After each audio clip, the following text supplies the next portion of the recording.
கிறிஸ்து இயேசுக்குள் அன்பாய் அழைக்கப்பட்ட அன்பு சகோதர சகோதரிகளே, இந்த ஒரு நாளை நமக்கு நம்முடைய பிதாவாகிய தேவன் கிருபையாய் கொடுத்து நம் அனைவரையும் ஒன்று சேர்த்து அவருடைய மகா பெரிய தயவு நிமித்தமாக அவருடைய பரிசுத்த வேதாமத்தில் அவருடைய திட்டங்களை பற்றி நாம் தெரிந்து கொள்வதற்காக நமக்கு மீண்டும் ஜீவனை தந்திருக்கிறார்.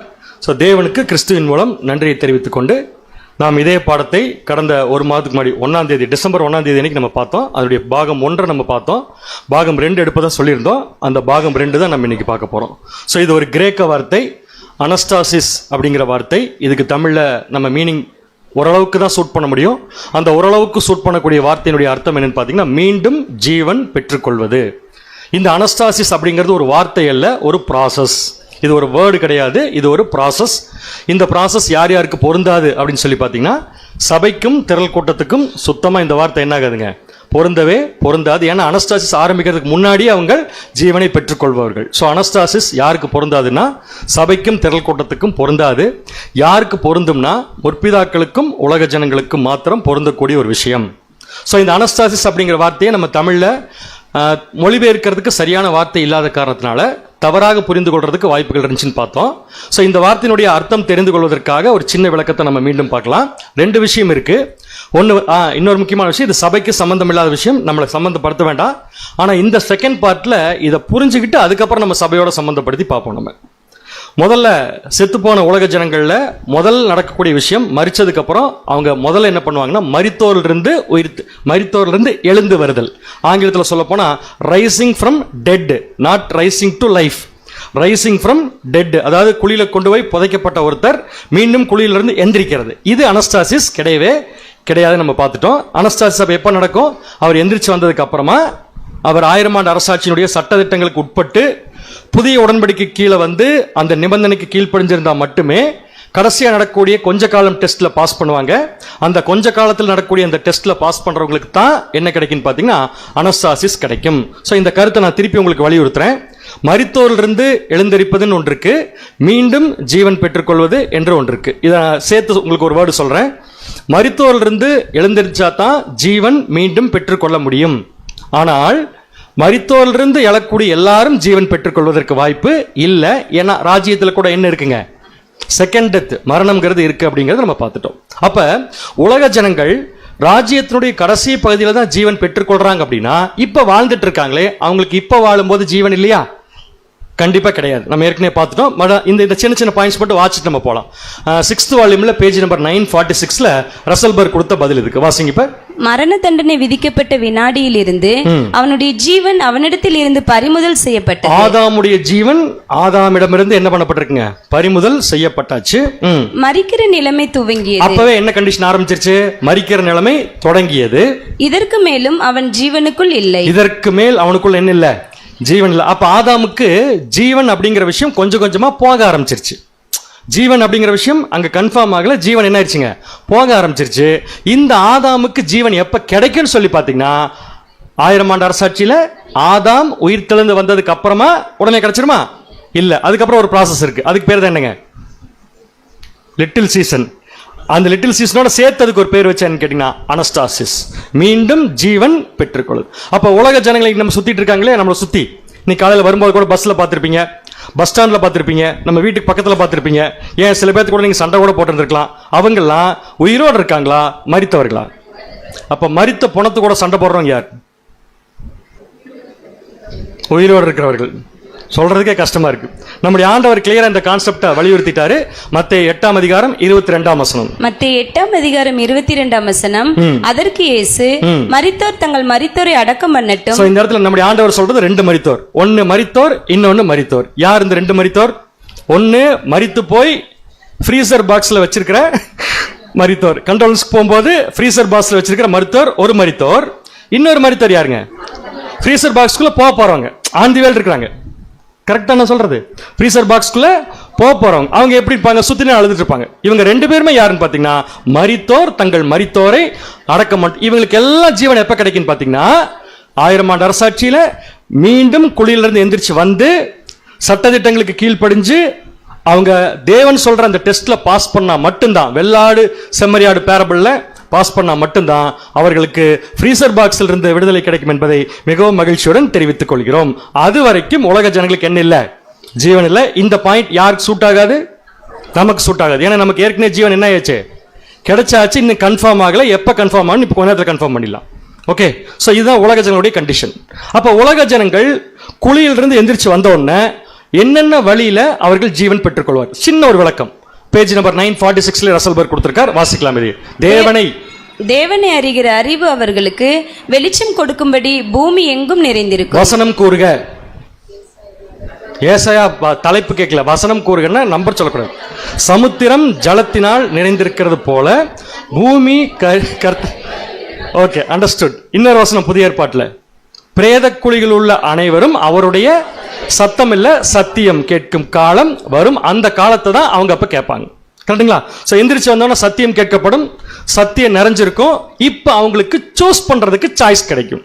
என்ன சூஸ் பண்ணு? இப்ப அவங்க தொடர்ந்து வாசிங்க. இப்ப அப்பொழுது நீதியை தெரிந்து கொள்வதற்கோ, சாய்ஸ் நம்பர் 1, நீதியையும் தெரிந்து கொள்ளலாம், அல்லது அநீதியையும் கீழ்ப்படியாமையையும் இரண்டாம் மரணத்தையும் தெரிந்து கொள்வதற்கோ முழு வாய்ப்பு.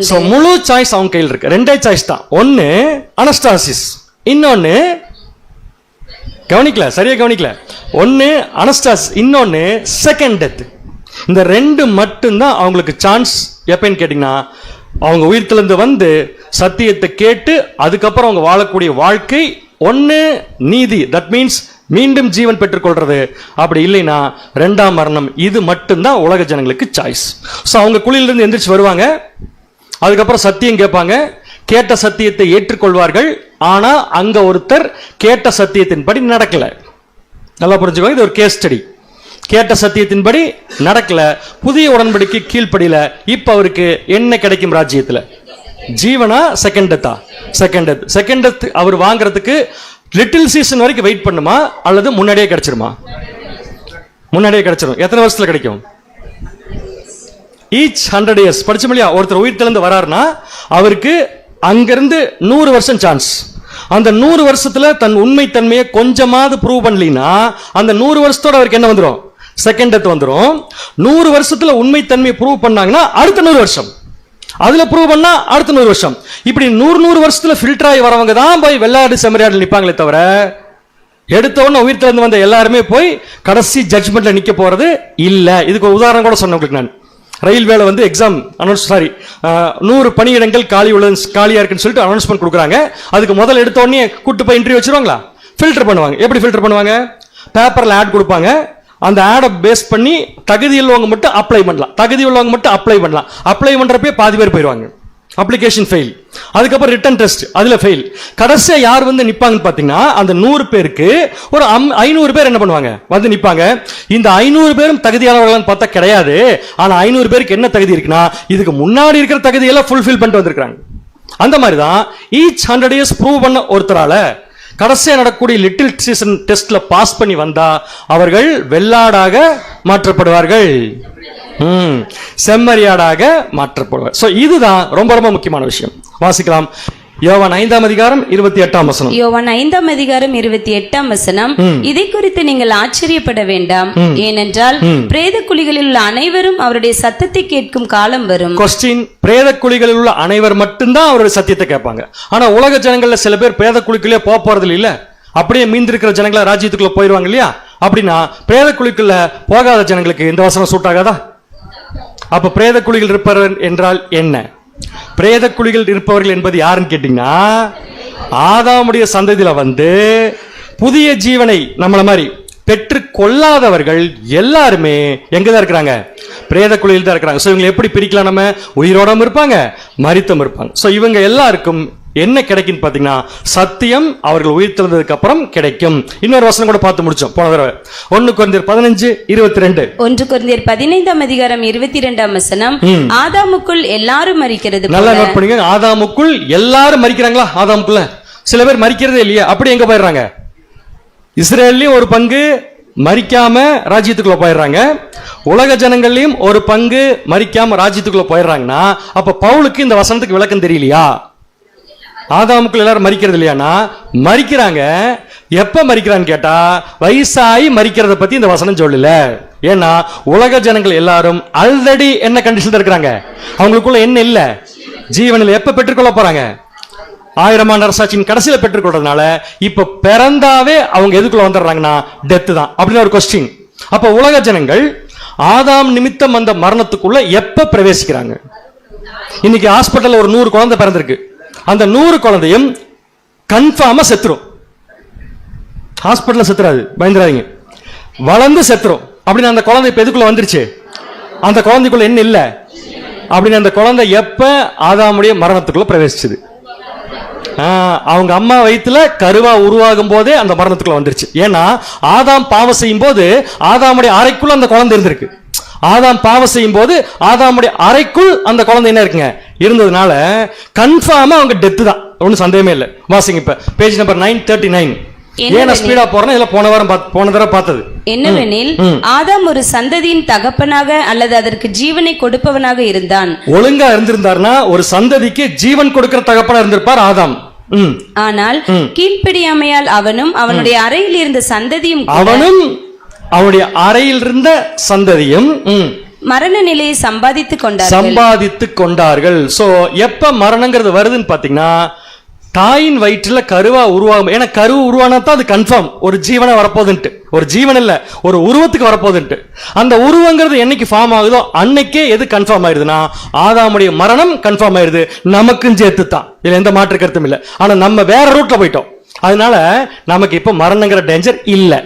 அது என்னங்கறத தெளிவா சப்ஜெக்ட் நீங்க புரிஞ்சிருந்தீங்கன்னா அடுத்து நான் போட போற சார்ட்ல கட்டாயமா நீங்க எக்ஸ்பிளைன் பண்ணுவீங்க. அது உங்களால புரிஞ்சுக்க முடியும் நான் நம்புறேன். சோ நெக்ஸ்ட் சார்ட்டுக்கு போலாமா? ஃபர்ஸ்ட் உலக ஜனங்களுடைய கேஸ். உலக ஜனங்களுடைய கேஸ் அதாவது தாயின் வீட்டுல பிறந்து சத்தியத்தை கேட்காம வளர்ந்து வயசாய் மரிக்கிற ராமசாமியோட கேஸ். ஓகே, முதல்ல அவர் எதுல மரிச்சிடுறாரு, எப்ப? அப்ப இது ராமசாமி குழிக்குள்ள போறல, அப்ப இது அது வலது, இது இடது. வித்தியாசம் சொல்லுங்க பேர், சப்ஜெக்ட் கரெக்டா கவனிச்சிருக்கீங்களா? இது ராமசாமி கருவா உருவானது, இது ராமசாமி செத்ததுக்கு அப்புறம் அடக்கம் பண்ணது. ரெண்டுக்கு என்ன பேருன்னு கேட்கிறேன். ரெண்டும் ஒண்ணுதான். மறுபடியும் குழந்தையா பிறக்கிறதா? நான் ஒரே ஒரு பாயிண்ட் தான் கேட்டேன். என்ன தெரியுமா? இது ஆதாமுக்குள் மரித்தலுடைய ஆரம்பம், அது ஆதாமுக்குள் மரித்ததனுடைய முடிவு. ஓகே, ஐயோ போட்டேன் முடிவு. அடுத்தது நெக்ஸ்ட் என்ன உங்களுக்கு நடக்கணும்?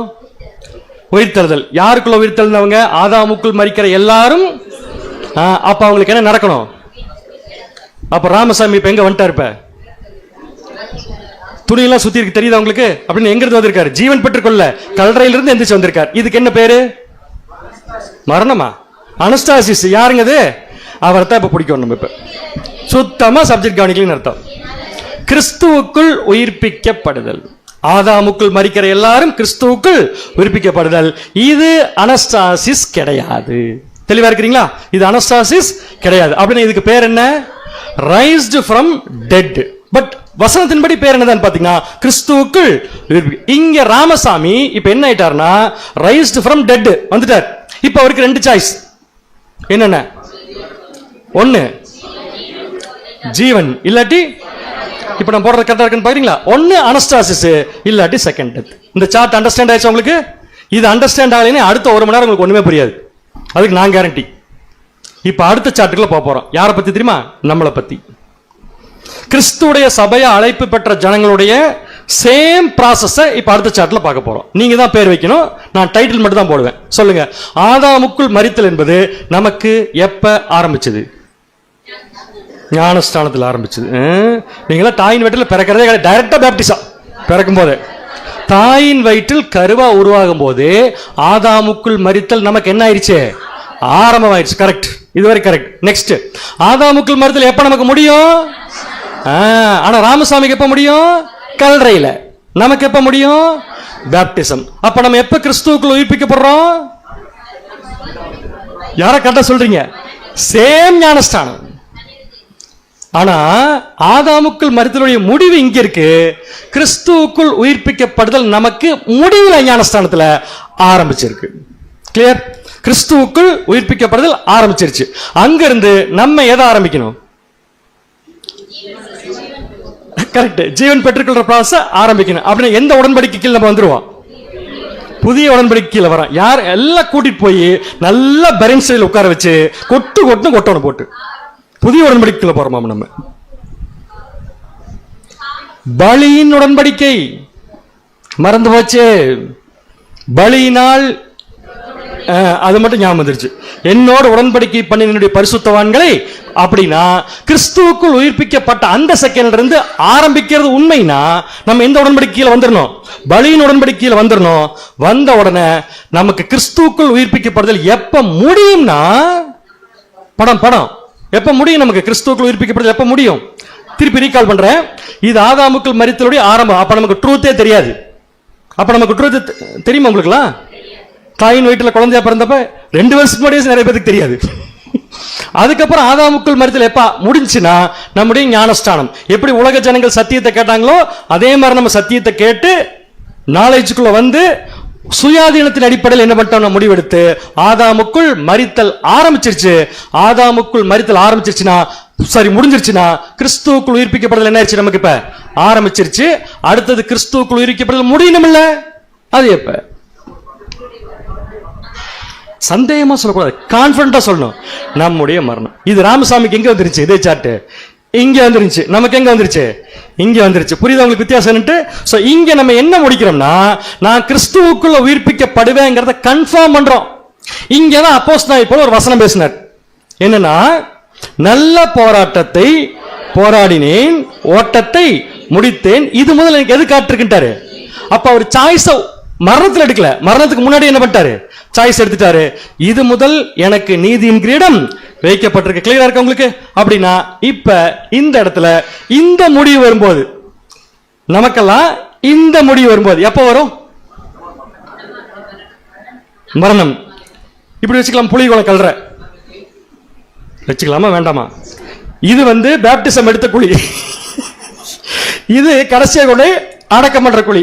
இங்க அடக்கம் பண்றது, இங்க அடக்கம் பண்ற வரைக்கும் ஒழுங்கா இருந்தா கண்டுங்களா? இப்ப நம்ம 2 சாய்ஸ் தான் நமக்கு. ஒன்னு அழியாமை, இன்னொன்னு 2ஆம் மரணம். சூப்பர். சோ இப்ப நமக்கு 2ஆம் மரணம் எப்ப கன்ஃபார்ம்? ஒருவேளை ஒழுங்கா இல்லைன்னா 2ஆம் மரணம் எப்ப கன்ஃபார்ம் ஆகும்? புலிகுளம் போறப்ப, கல்லறைக்கு போறப்ப. ஒழுங்கா இருந்தா எப்ப நமக்கு இம்மார்டாலிட்டி கன்ஃபார்ம் ஆகும்? புலிகுளம் போறப்ப. புலிகுளம் போறப்ப இல்ல, மறிச்சு ஃப்ரீசர் பாக்ஸ்ல வைக்கிறப்பயே கன்ஃபார்ம் ஆயிடும். இவர் யாரு? கிறிஸ்துடைய.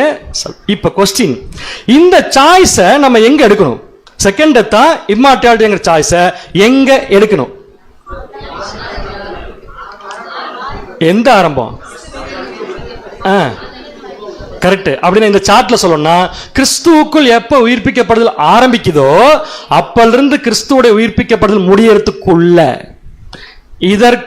இதற்கும் உள்ள ஒழுங்கா நான் சொல்றது பலியின் உடன்படிக்கை கீழ்ப்படிஞ்சிருந்தா சாய்ஸ் கம்ப்ளீட் ஆயிரும். மரிக்கும் போது either immortality or second death. இது யாருக்கு போதுன்னு ஏற்கனவே சொல்லிட்டேன்னா, ஆவியில் ஜெனிப்பிக்கப்பட்டவர்களுக்கு மாத்திரம் தான். பேருக்கு பேப்டிசம் எடுக்கிறவங்களுக்கு இது என்ன ஆகாதுங்க? சூட் ஆகவே ஆகாது. சோ நமக்கு ரொம்ப முக்கியமான விஷயம் பலியின் உடன்படிக்கை நிறைவேற்று. அப்படின்னா இப்ப ராமசாமிக்கு சாய்ஸ் இப்ப கையில் இல்ல. அவருக்கு எப்ப சாய்ஸ் கிடைக்கும்? உயிர் தெழுந்ததுக்கு அப்புறம் கிடைக்கும். நமக்கு சாய்ஸ் எங்க இருக்கு? இப்ப எங்க இருக்குன்னு கொஞ்சம் காமிங்க. எனக்கு கையில இருக்குது. ஒழுங்கா வச்சிருக்கீங்களா? ஒழுங்கா பண்றீங்களா? அத மனசாட்சியே பதில் சொல்லும், ஒழுங்கா பண்றோமா இல்லையான்ட்டு. தெரிஞ்சுங்களா? அப்ப என்ன பண்றோம்னா, தேவன் கொடுத்த அருமையான சாய்ஸ கையில வச்சுக்கிட்டு தப்பா பிஹேவ் பண்ணா நம்ம எடுத்த சாய்ஸ் நமக்கு தான் கிடைக்கும். தேவன் கொடுத்த சாய்ஸ கையில வச்சுக்கிட்டு சரியா உபயோகப்படுத்துறோம்னா, தேவன் நமக்குன்னு வச்சிருக்கிற அந்த சாகாமை, அழியாமைங்கிற வாய்ப்பை நாம் நம்முடைய மரணத்திலே என்ன பண்ணிக்கலாம்? பெற்றுக்கொள்ளலாம். கிளியர்? சப்ஜெக்ட் புரிஞ்சுக்கலாம் உங்களுக்கு? சோ சார்ட்ல படம் மட்டும் தான் இடம் மாறுது, ஆனா கான்செப்ட் சேம் தான். ஓகே, அடுத்த क्वेश्चन போலாமா? ஆதாமின் நிமித்தம் உலக ஜனங்களுக்கு மரணம் வந்துச்சுல, இன்க்ளூடிங் நமக்கு சேர்த்தான். ஆரம்பத்துல வந்துச்சு இல்லையா? அதுல முதல் பிரவேசித்தது யார்? क्वेश्चन வாசிங்க. ஆதாமின் பாவத்தின் நிமித்தமாக முதலில் மரணம் அதை பெற்றுக்கொண்டது யார்? பதில் சொல்லுங்க. யார் முதல் மரணத்தை பெற்றுக்கொண்டது? கான்செப்ட கொஞ்சம் லைட்டா டிவைட் ஆயிட்டீங்க. Accepted but not right. இப்பதான் படிச்சோம். மரிக்கிறதுங்கிறது எப்ப ஆரம்பிக்குதுன்னு பார்த்தோம்? சாகும் போதா? இல்ல, குழந்தை உருவாப. இப்ப பதில் சொல்லுங்க. ஆதாமின் பாவத்தின் நிமித்தம் எவ்வளவு மைன்யூட்டான பாயிண்ட் பாருங்க இதெல்லாம். ஆதாமுடைய பாவத்தின் நிமித்தம் முதல் மரணத்தை பெற்றுக்கொண்டது யார்? ஆதாமின் பாவத்தின் நிமித்தம் முதல் மரணத்தை பெற்றுக்கொண்டது யாருன்னு பாத்தீங்கன்னா ஏவாள். கரெக்டா கொஸ்டின்? ஓகே. இப்ப நான் என்ன சொல்ல வரேன் அப்படின்னா, ஆதாமின் பாவத்திலிருந்து ஜீவன் பெற்றுக்கொள்ளக்கூடிய விஷயத்துல ஆதாமின் பாவத்திலிருந்து மறுபடியும் ஜீவன் பெற்றுக்கொள்வாங்களா? எல்லாருமே பெற்றுக்கொள்ற விஷயத்துல முதல் ஜீவன் பெற்றுக்கொள்ள போறது யார்? முதல் மரணத்தை பெற்றுக்கொண்டது ஏவாள். முதல் ஜீவன் பெற்றுக்கொண்ட போது யார்? கொஸ்டின். வாசிங்க. கிறிஸ்துவுடைய ஜீவன் கொடுக்கும் விஷயத்தில் முதலில் அதை பெற்றுக்கொள்ள போவது யார்? முதலில் பெற்றுக்கொள்ள போவது யார்? முதல்ல இழந்தது ஏவாள், இரண்டாம் ஏவாள். அருமையான பதில். அவங்கதான் யாருங்க? சபை. Super point. வாசிக்கலாம் பாருங்க. ஆதாமுடைய பாவத்தின் நிமித்தமாக முதலில் பாவத்தை பெற்றுக்கொண்டது ஏவாள். ஏதாவது டவுட் இருக்கா உங்களுக்கு? அந்த அம்மா அவருக்குள்ளதான் இருந்துச்சு, முதல்ல பெற்றுக்கொள்ளுச்சு. அதே சமயம் ஏவாளின் அறையில் இருந்த உலக ஜனங்கள், ஏவாளின் அறையில் இருந்த உலக ஜனங்கள், புரியுதா? ஏன்னா ஏவாளுக்குள்ள இருந்த யார் வராங்க? இப்ப உலக ஜனங்கள் வராங்க. ஆதாம் பாவம் செய்யும் போது ஏவாள் உள்ள இல்ல, வெளியே வந்துட்டாங்க ஆதாம்ல இருந்து. சோ முதல்ல மரணத்தை பெற்றுக்கொண்டது யார் தான்? ஏவாள். ஏவாளின் நிமித்தமா உலக ஜனங்களுக்கு என்ன வந்துருச்சு? மரணம் வந்துருச்சு. இப்ப அதே ப்ராசஸ் ரிவர்ஸ்ல எப்படி வரப்போகுதுன்னா, வாசிங்க. இப்ப அதே போல கிறிஸ்துவின் மூலமாக ஜீவனை பெற்றுக்கொள்ளக்கூடியவர் விஷயத்தில் முதலில் ஜீவன் பெற்றுக்கொள்ளக்கூடியது இரண்டாம் ஏவாள். முதல்ல ஜீவன் பெற்றுக்கொள்ள போறது யாரு? அப்ப இப்படி வச்சுக்கலாமா? முதல் ஆதாம் இடத்துல இப்ப யாரை வைக்கலாம்? மரணங்கிற விஷயத்துல முதல் ஆதாம், முதல் ஏவாள். ஜீவன்கிற விஷயத்துல இரண்டாம் ஆதாம். யாரு இது? இயேசு கிறிஸ்து. இரண்டாம் ஏவாள் யாரு? எத்தனை பேரு அப்படின்னா, அங்க இந்த அம்மா மூலம் எல்லாத்துக்கும் மரணம் வந்துச்சு. இங்க இந்த அம்மா மூலம் எல்லாருக்கும் என்ன வரப்போகுது? ஜீவன். எத்தனை பேர் ஜீவன் பெற போறாங்க? இந்த அம்மா 1,40,000 பேர் மூலமா எத்தனை பேர் ஜீவனை பெற போறாங்கன்னு கேட்டேன் நான் உங்ககிட்ட. என்ன சப்ஜெக்ட் ஞாபகம் வருது உங்களுக்கு? என்ன சப்ஜெக்ட்? நான் நம்பர் கேட்டானே அப்பவே புரிஞ்சுக்கலாம். ஈசாக்கின் திருமணம். ரெபேக்காளை இந்த வீட்டில் எப்படி வாழ்த்தினார்கள்? வாசிங்க. ஆதியாகமம் 24:60. ஆதியாகமம் 24ஆம் அதிகாரம் 60ஆம் வசனம். ரெபேக்காளை வாழ்த்தி, எங்கள் சகோதரியே, எங்கள் சகோதரியே. உலக ஜனங்கள் சொல்றாங்க எங்கள் சகோதரியே. இப்ப உலக ஜனங்கள் நம்மளை பார்த்து என்ன சொல்றாங்க? கண்டபடி திட்டுறாங்க, அது விஷயம். ஆனா ஒரு நாள் ஏத்துக்குவாங்க, எங்கள் சகோதரியே, நீ கோடா கோடியை பெருகுவாயாக. நீ எப்படி பெருகுவாயாக?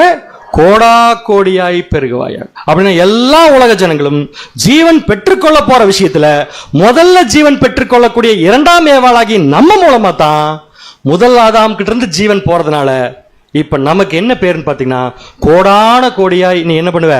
பெருகுவாய். கிளியர் உங்களுக்கு? அடுத்த கொஸ்டின்குள்ள போலாமா? சேம் உயிர்த்தெழுதல் கான்செப்ட் தான். இதை குறித்து நீங்கள் என்ன பண்ண வேண்டாம், ஆச்சரியப்பட வேண்டாம். பிரேதக்குழியில் உள்ள அனைவரும் சத்தத்தை கேட்க. அடுத்த நெக்ஸ்ட். அப்பொழுது எப்ப பிரேதக்குழியில் உள்ள அனைவரும் அவருடைய சத்தத்தை கேட்டு வெளியே வரும் போது 29ஆம் வசனம் வாசிங்க. யோவான் 5ஆம் அதிகாரம் 29ஆம் வசனம். அப்பொழுது நன்மை செய்தவர்கள் ஜீவனை அடையும்படி எழுந்திருக்கிறவர்கள். நல்லா நோட் பண்ணுங்க. ரெண்டு கேட்டகரி இங்க பிரியுது. இப்ப உயிர்த்தெழுதல்ல ரெண்டு கேட்டகரி பிரியுது. எப்படின்னா, அப்பொழுது நன்மை செய்தவர்கள் ஜீவனை அடையும்படி எழுந்திருக்கிறார்கள். எங்க இருந்து எந்திரிக்கிறாங்க? குழியிலிருந்து எந்திரிக்கிறாங்க. எந்திரிக்கும்படியாகவும் தீமை செய்தவர்கள் ஆக்கினையை அடையும்படி எழுந்திருக்கிறவர்களாகவும் புறப்படுவார்கள். யார் இந்த நன்மை செய்தவர்கள்? யார் இந்த தீமை செய்தவர்கள்? அதெல்லாம் கேட்க கூடாது. எந்திரிக்கிறாங்களா இல்லையா? யார் நன்மை செய்தவர்களா எந்திரிக்கிறாங்க, யார் தீமை செய்தவர்களா எந்திரிக்கிறாங்க. முற்பிதாக்கள். எதுக்கு? ஏதோ உனக்கு சொல்லி பாரு, ஏதோ ஒன்று சூட் ஆகும்ல. நன்மை செய்தவர்கள் யாரு? முற்பிதாக்கள் நன்மை செய்தவர்கள். அப்படித்தான் பாத்திரலாம். இன்னைக்கு பார்க்க, இப்ப கொஞ்ச நேரத்தில் பார்க்க போறோம். கொஸ்டின்ல வச்சிருக்கேன், கவலைப்படாதீங்க. திரள் கூட்டம் அடுத்த சாய்ஸ் வந்தாச்சு. இப்ப அப்ப மிச்சம் உலக ஜனங்கள், இன்னொன்னு சபை. இப்ப எதை எதுக்குன்னு சூட் பண்ணுங்க பார்க்கலாம். நல்லா கவனிங்க. பிரேத குழிகள் அனைவரும் அப்படிங்கிறது எங்க இருக்கிறது? கல்லறைக்கு போய் புதைக்கிறதா? கிடையாது. மரித்த நிலைமையில் இருக்கிற எல்லாரும். அப்ப யார் வந்துருவா? நம்மளும் வந்துருவோம். நம்மளும் தாயின் வயிற்றில் பிறக்கிறப்ப எங்கதான் இருந்தோம்? சத்தியத்தை கேட்டு கிறிஸ்துவுக்குள்ள மரிக்கிற வரைக்கும் நம்ம எங்கதான் போயிருந்தோம்? மரத்து தான் இருந்தோம். பேப்டிஸ்ட் எடுக்காம பேசிக் சப்ஜெக்ட் கேட்டு இருக்காங்களே, அவங்க ஸ்டில் எங்கதான் இருக்கிறாங்க? அதையும் அமைச்சு பதில் சொல்லுங்க. யார் இந்த நன்மை செய்தவர்கள், யார் இந்த தீமை செய்தவர்கள்? Page number 953. ரசல் பிரதருடைய கான்செப்ட் ரொம்ப கிளியரா இருக்கும், எந்த மாற்று கருத்துமே கிடையாது. வாசிங்க இப்ப. நன்மை செய்தவர்கள் ஜீவனை அடையும்படி எழுந்திருக்கிறவர்களாக இருப்பார்கள் என்று காண்கிறோம். எங்கே கண்டோம்? இப்பதான் கொஞ்சம் முன்னாடி போன ஸ்லைடில் கண்டோம். அடுத்தது, அதாவது முழுமையாக ஜீவனோடு எழும்புகிறவர்கள் யார் என்று அப்படின்னா நன்மை செய்தவர்கள் யாருன்னா முழுமையான ஜீவனோடு எழும்புறவங்க யாருங்க பாரு, அங்க பார்க்காம சொல்லுங்க. அவங்க கல்லறையில கொண்டு மறிக்கும் போது அவங்களுக்கு எது கன்ஃபார்ம் ஆயிருது?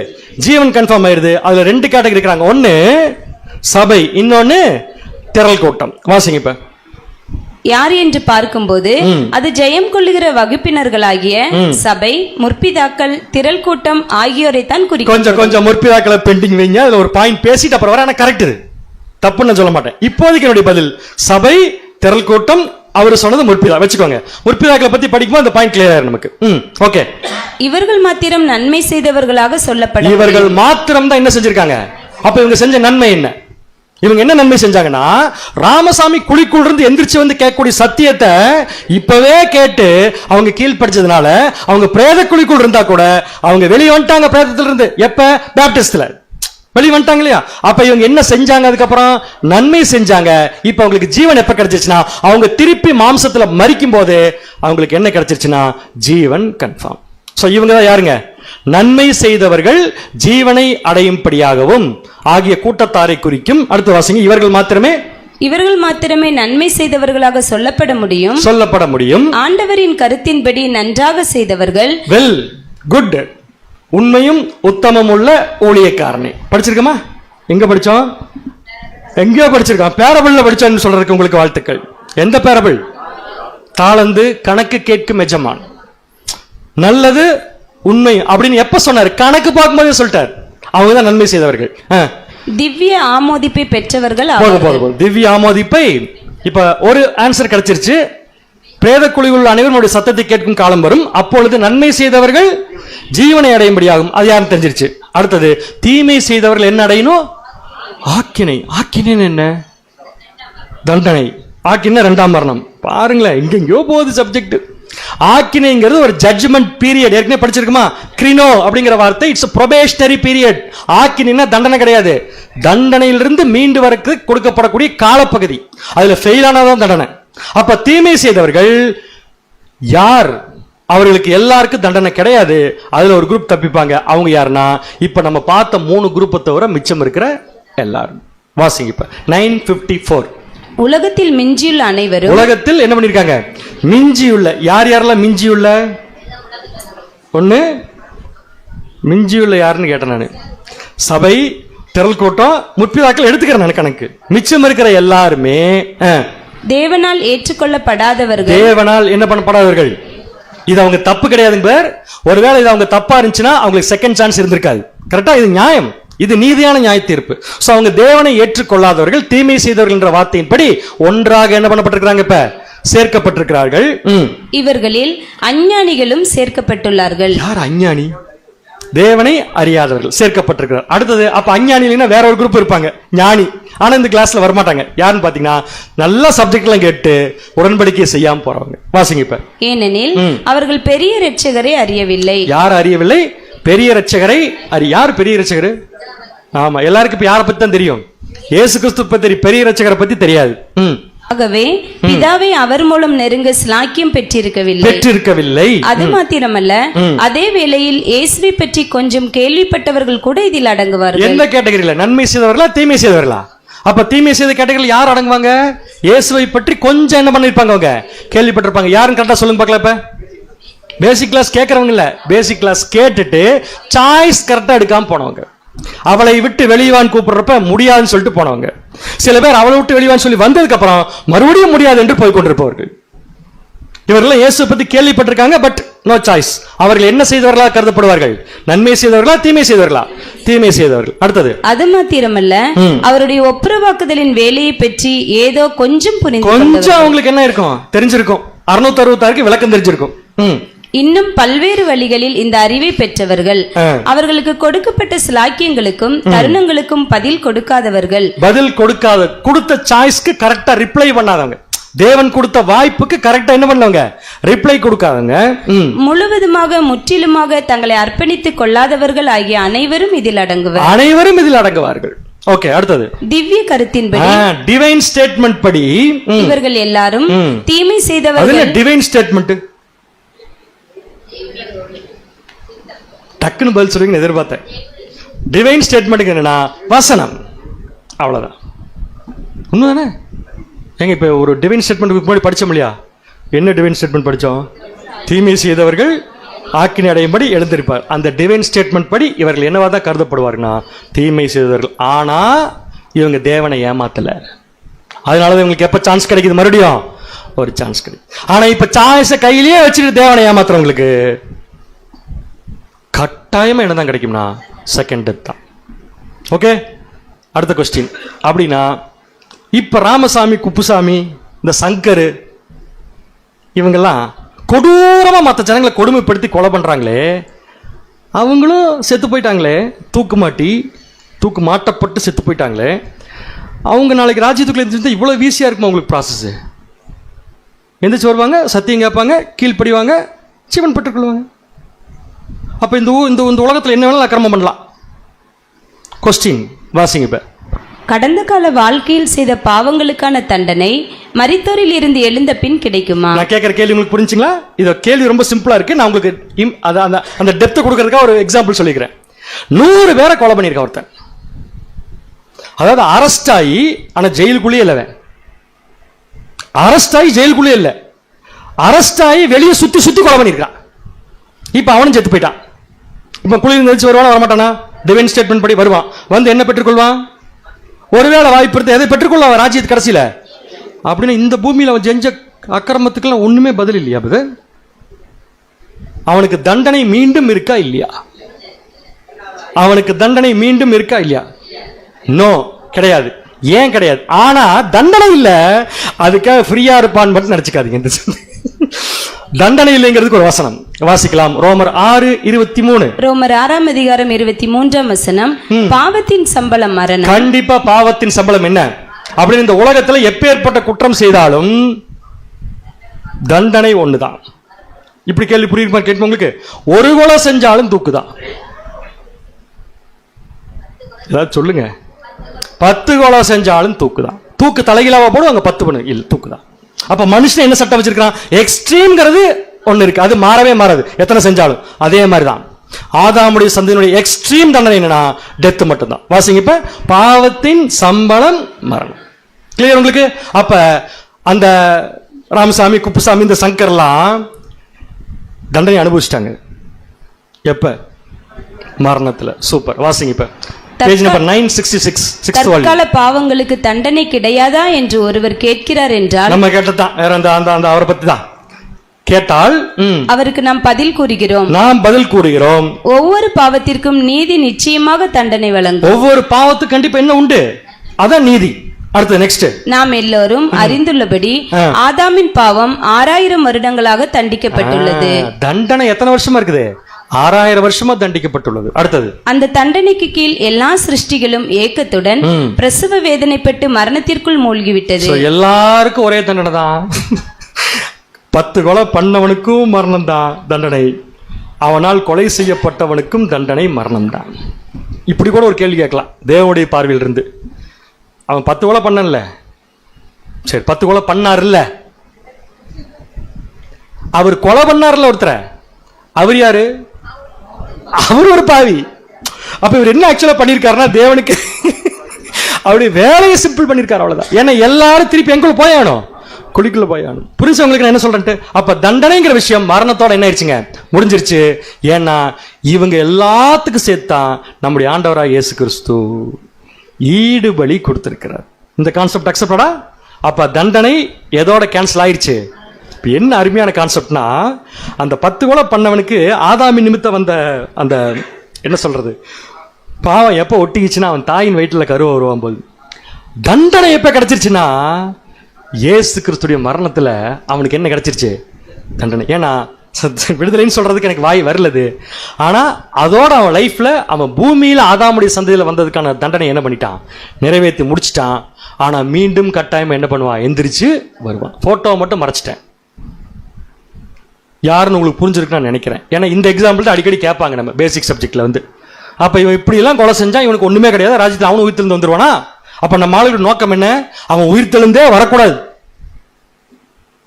நான் கேட்கிறேன், அவன் கொலை பண்ணவங்கள யாருன்னு கேட்டா அவங்களும் பாவிகள் தான். அப்ப இவனுக்கு தேவன் என்ன திட்டம் வச்சிருக்கார்? தண்டனைங்கிறத முடிச்சிட்டாரு அவன் மரணத்துல. ஆனா ராஜ்யத்திற்குள்ள உயிர் தெளிந்து வராங்க இல்லையா, பிரேத குழியுள்ள சத்தம் கேட்கும் இல்லையா, கேட்டதுக்கு அப்புறம் அவங்க லைஃப் தண்டனை இருக்காது, ஆனா நிந்தனை இருக்கும், இகழ்ச்சி இருக்கும். அப்படின்னு எங்க இருக்கு? Divine statement. அது எங்க இருக்கு? பைபிள் இருக்குன்னு சொல்லுங்க. தானியேல் 12ஆம் அதிகாரம் 2ஆம் வசனம். தானியேல் 12ஆம் அதிகாரம் 2ஆம் வசனம். பூமியின் தூளிலே நித்திரை பண்ணுகிறவர்களாகிய அநேகரே. பூமியின் தூளில் மரித்தவர்கள் அல்ல, நித்திரை. இதுக்கு ரெண்டுக்கு வித்தியாசம் பார்க்க போறோம். மரித்தல் அப்புறம் பார்க்கலாம். ஃபர்ஸ்ட் இப்ப நீங்க நோட் பண்ண வேண்டியது, பூமியின் தூளில் நித்திரை பண்ணுகிறவர்களாகிய அநேகர். புரிஞ்சவங்களுக்கு? அங்கேயே ஸ்டே பண்ணிருக்கிறவங்கள அநேகர். சிலர் நித்திய ஜீவனுக்கும். சிலர் எந்திரிக்கும் போது எதுக்காக எந்திரிப்பாங்க?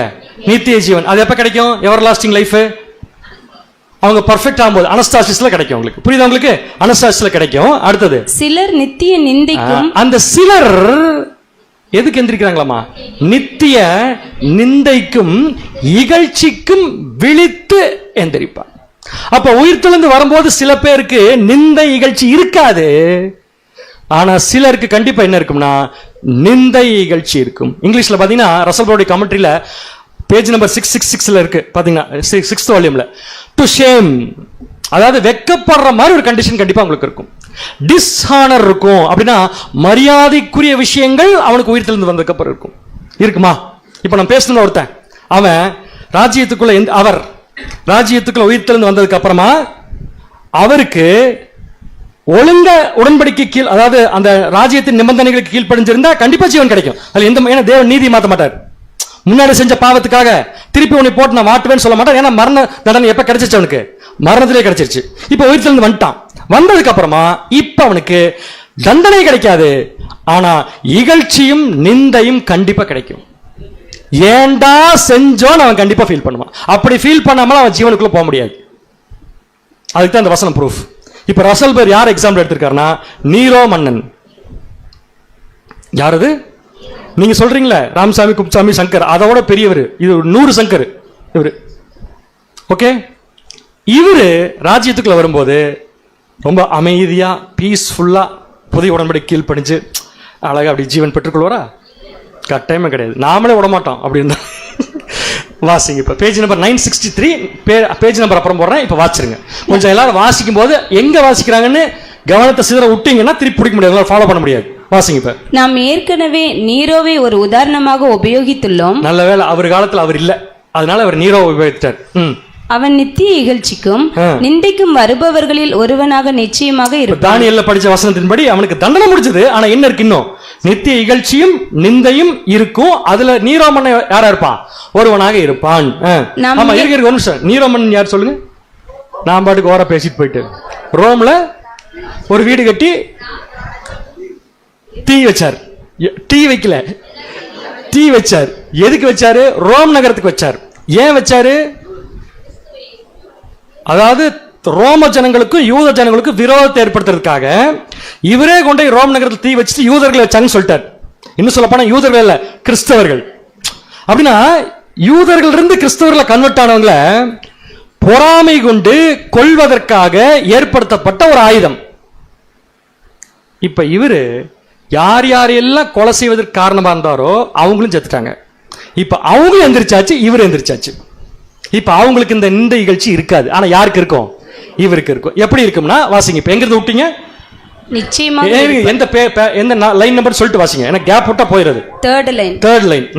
நாம் மேற்கொண்டும் விளக்குவதற்காக அவனை உபயோகிக்கலாம். உலகத்தின் தற்கால சந்ததி ராஜ்யத்தின் அதிகாரத்திற்குள்ளும் அதிகாரத்திற்குள்ளும் ஓரளவு நீதிக்குள்ளும் புத்திசாலித்தனத்திற்குள்ளும் கொண்டு வரப்படுவதற்கு முன்னால் நித்திரையில் இருக்கிற உலகத்தின் விழித்தெழுதல் துவங்காது என்பதை நாம் நினைவு கூறுகையில், அதாவது என்ன சொல்லியிருக்காங்க, ராஜ்யம் 1874 ஆரம்பிச்சிருச்சு. ஆனா பீசபிள் கிங்டம் இன்னும் என்ன ஆகல, ஆரம்பிக்கல. ஏன்னா சபையினுடைய உயிர்த்தெழுதலும் திரள் கூட்டத்தில் உயிர்த்தெழுதலும் முற்பிதாக்கள் உயிர்த்தெழுதலும் இன்னும் முடியல. அதெல்லாம் முடிஞ்சு உலக ஜனங்கள் உயிர்த்தெழுதல் ஆரம்பிக்கும் போது நீரோ வெளியே வரும்போது அவன் இறந்த வேளையில் இருந்ததை காட்டிலும் நீரோ மன்னன் எப்ப இறந்தாரு?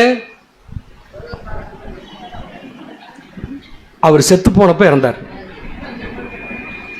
வருஷமெல்லாம் வேண்டாம், ஏறக்குறைய பி எத்தனை நூற்றாண்டு இருக்கும்?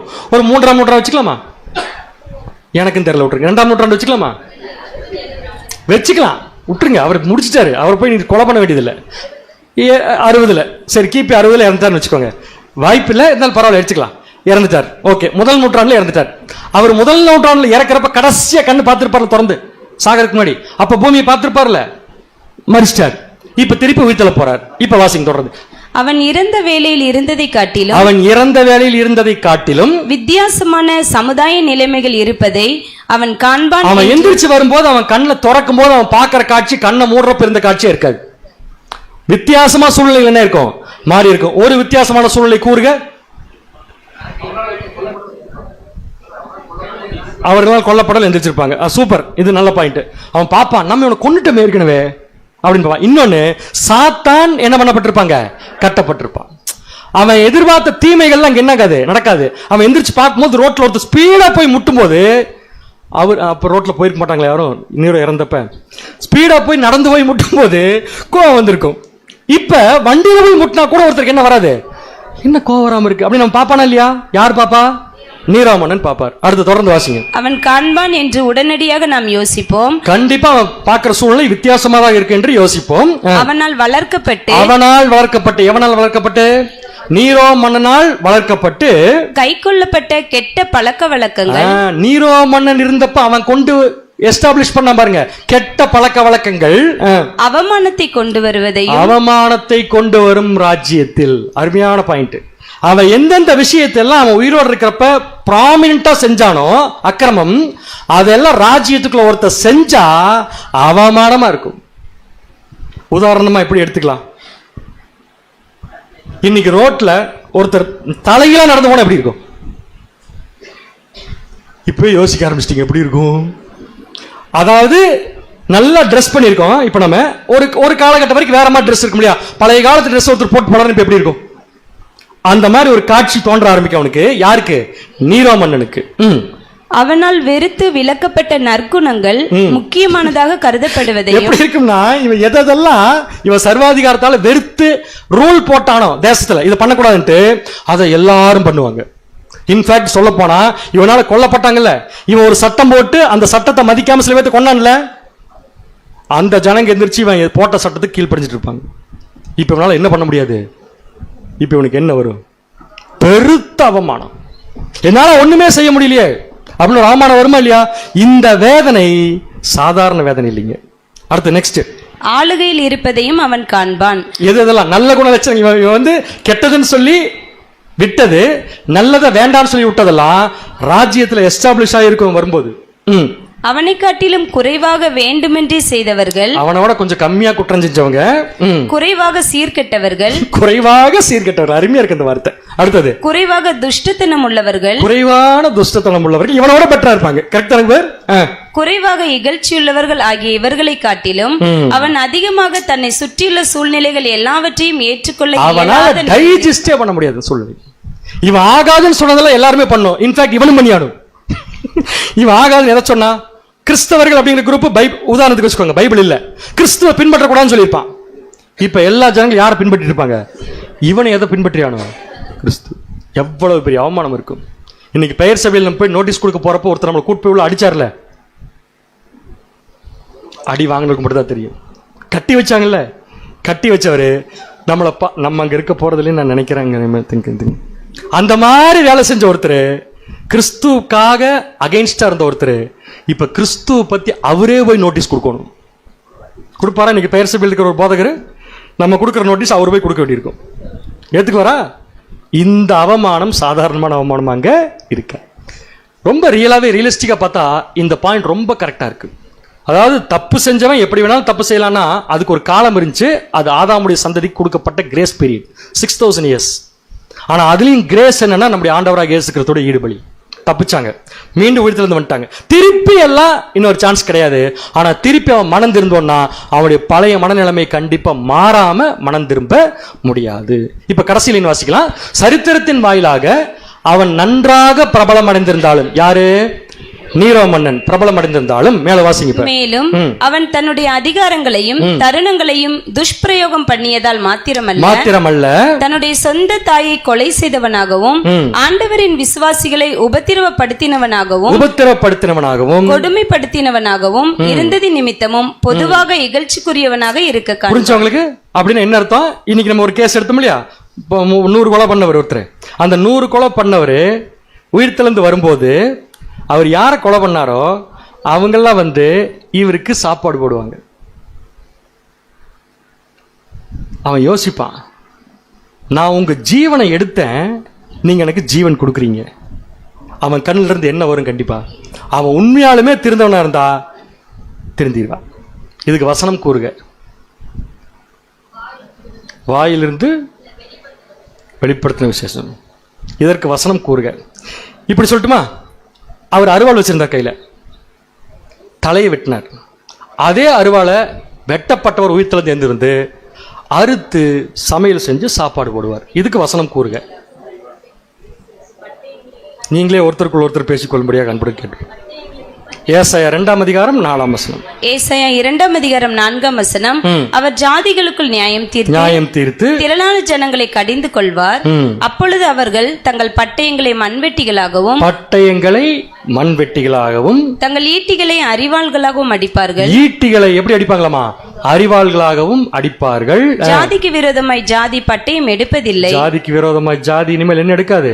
பட்டயம் எடுக்காது. இனி அவர்கள் யுத்தத்தை கற்பதும் இல்லை. நான் என்ன பாயிண்ட்காக சொல்ல வந்தேன்னா, அவன் செஞ்ச விஷயம் அவனுக்கு அப்படியே ஆப்போசிட்டா ஜீவன் கொடுக்கறதுக்காக வரும்.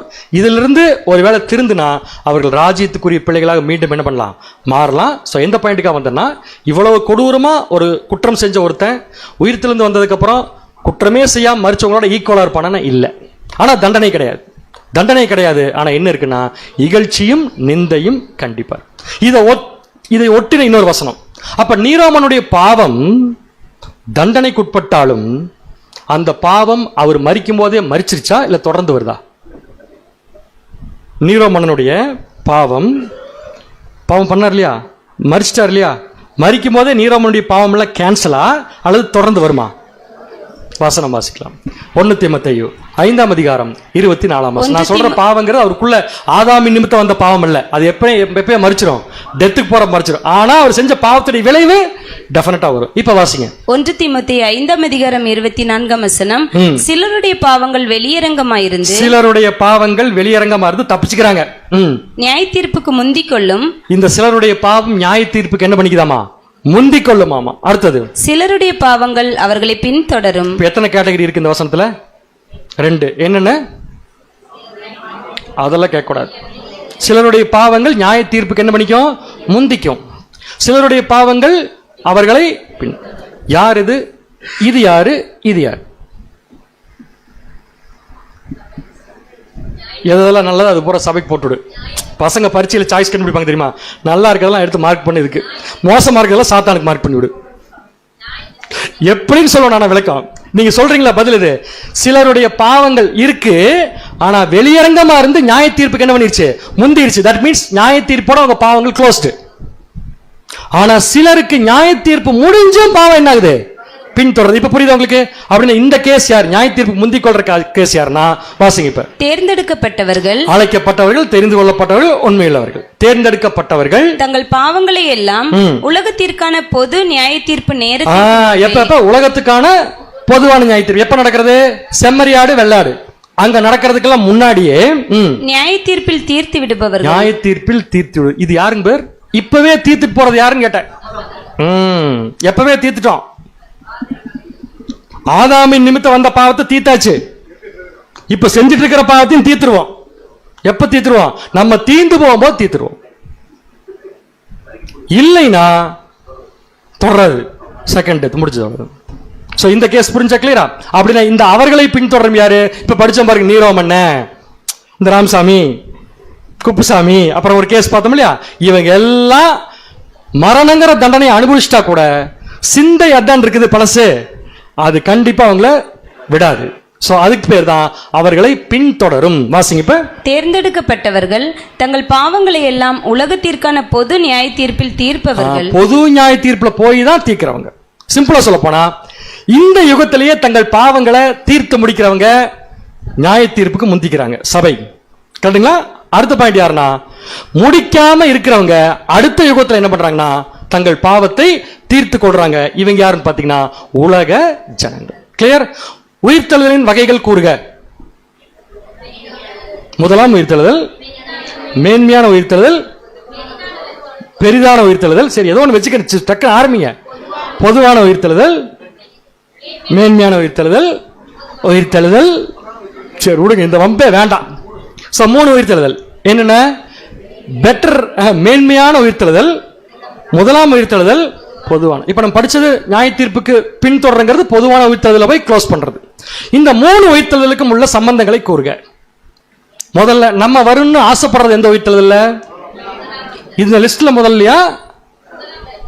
எங்க இருக்குது? 2வதா இருக்கு, முதலாம் உயிர்த்தெழுதல். அடுத்து நெக்ஸ்ட், அது யாருக்கு? மேன்மையான உயிர்த்தெழுதல், முற்பிதாக்களுக்கு. பொதுவான உயிர்த்தெழுதல் யாரு? சோ இது 3க்கு என்ன கனெக்ஷன் இருக்கு? அடுத்த ஸ்லைடு போட போறேன். நீங்க கனெக்ஷன் புரிஞ்சீங்கன்னா கான்செப்ட் உங்களுக்கு புரிஞ்சிச்சுன்னு அர்த்தம். கனெக்ஷன்,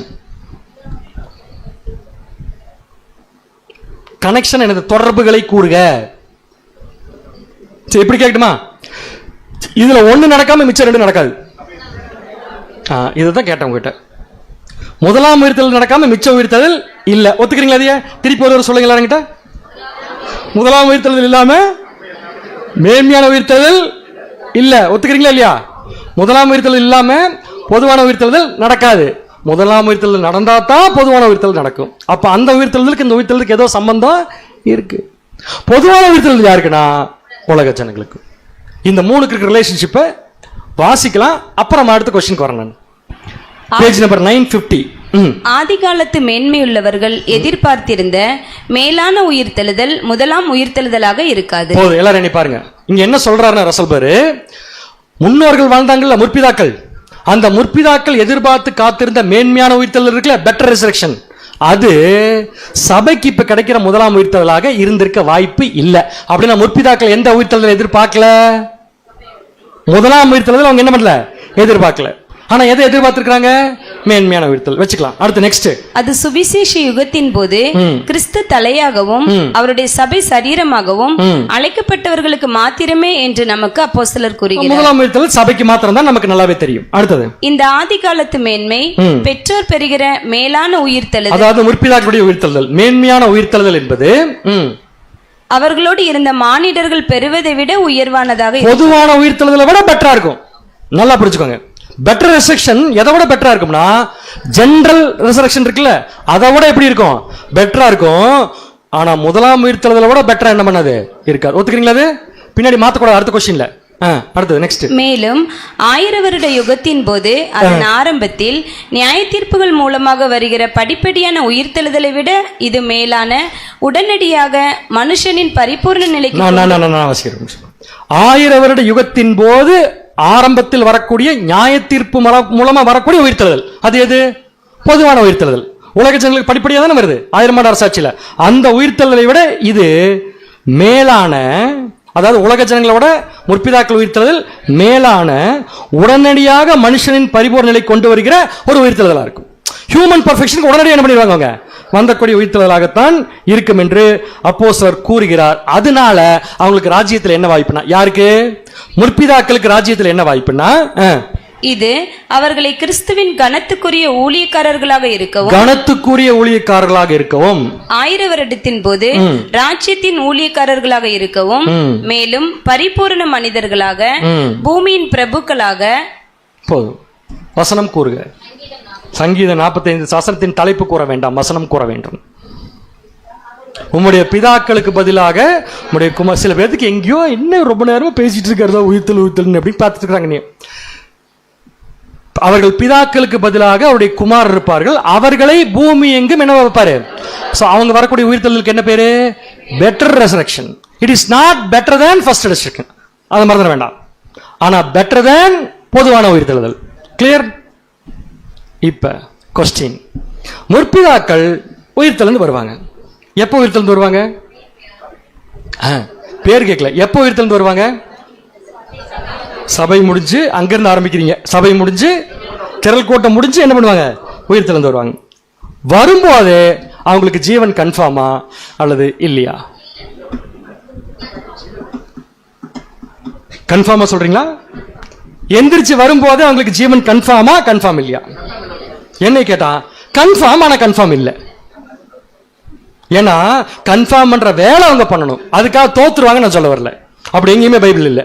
பட் அவங்க எந்திரிச்சு வரும்போது சபை பெற்றிருக்கிற பர்ஃபெக்ஷன் அவங்களுக்குள்ள டெஃபினட்டா இருக்காது. அதுக்கு உதாரணம் நம்ம கண்டிப்பா பார்க்கலாம். ஓகே, அதுக்கு ஒரு வசனம். இப்ப எங்க போய் எடுக்கலாம் வசனம்?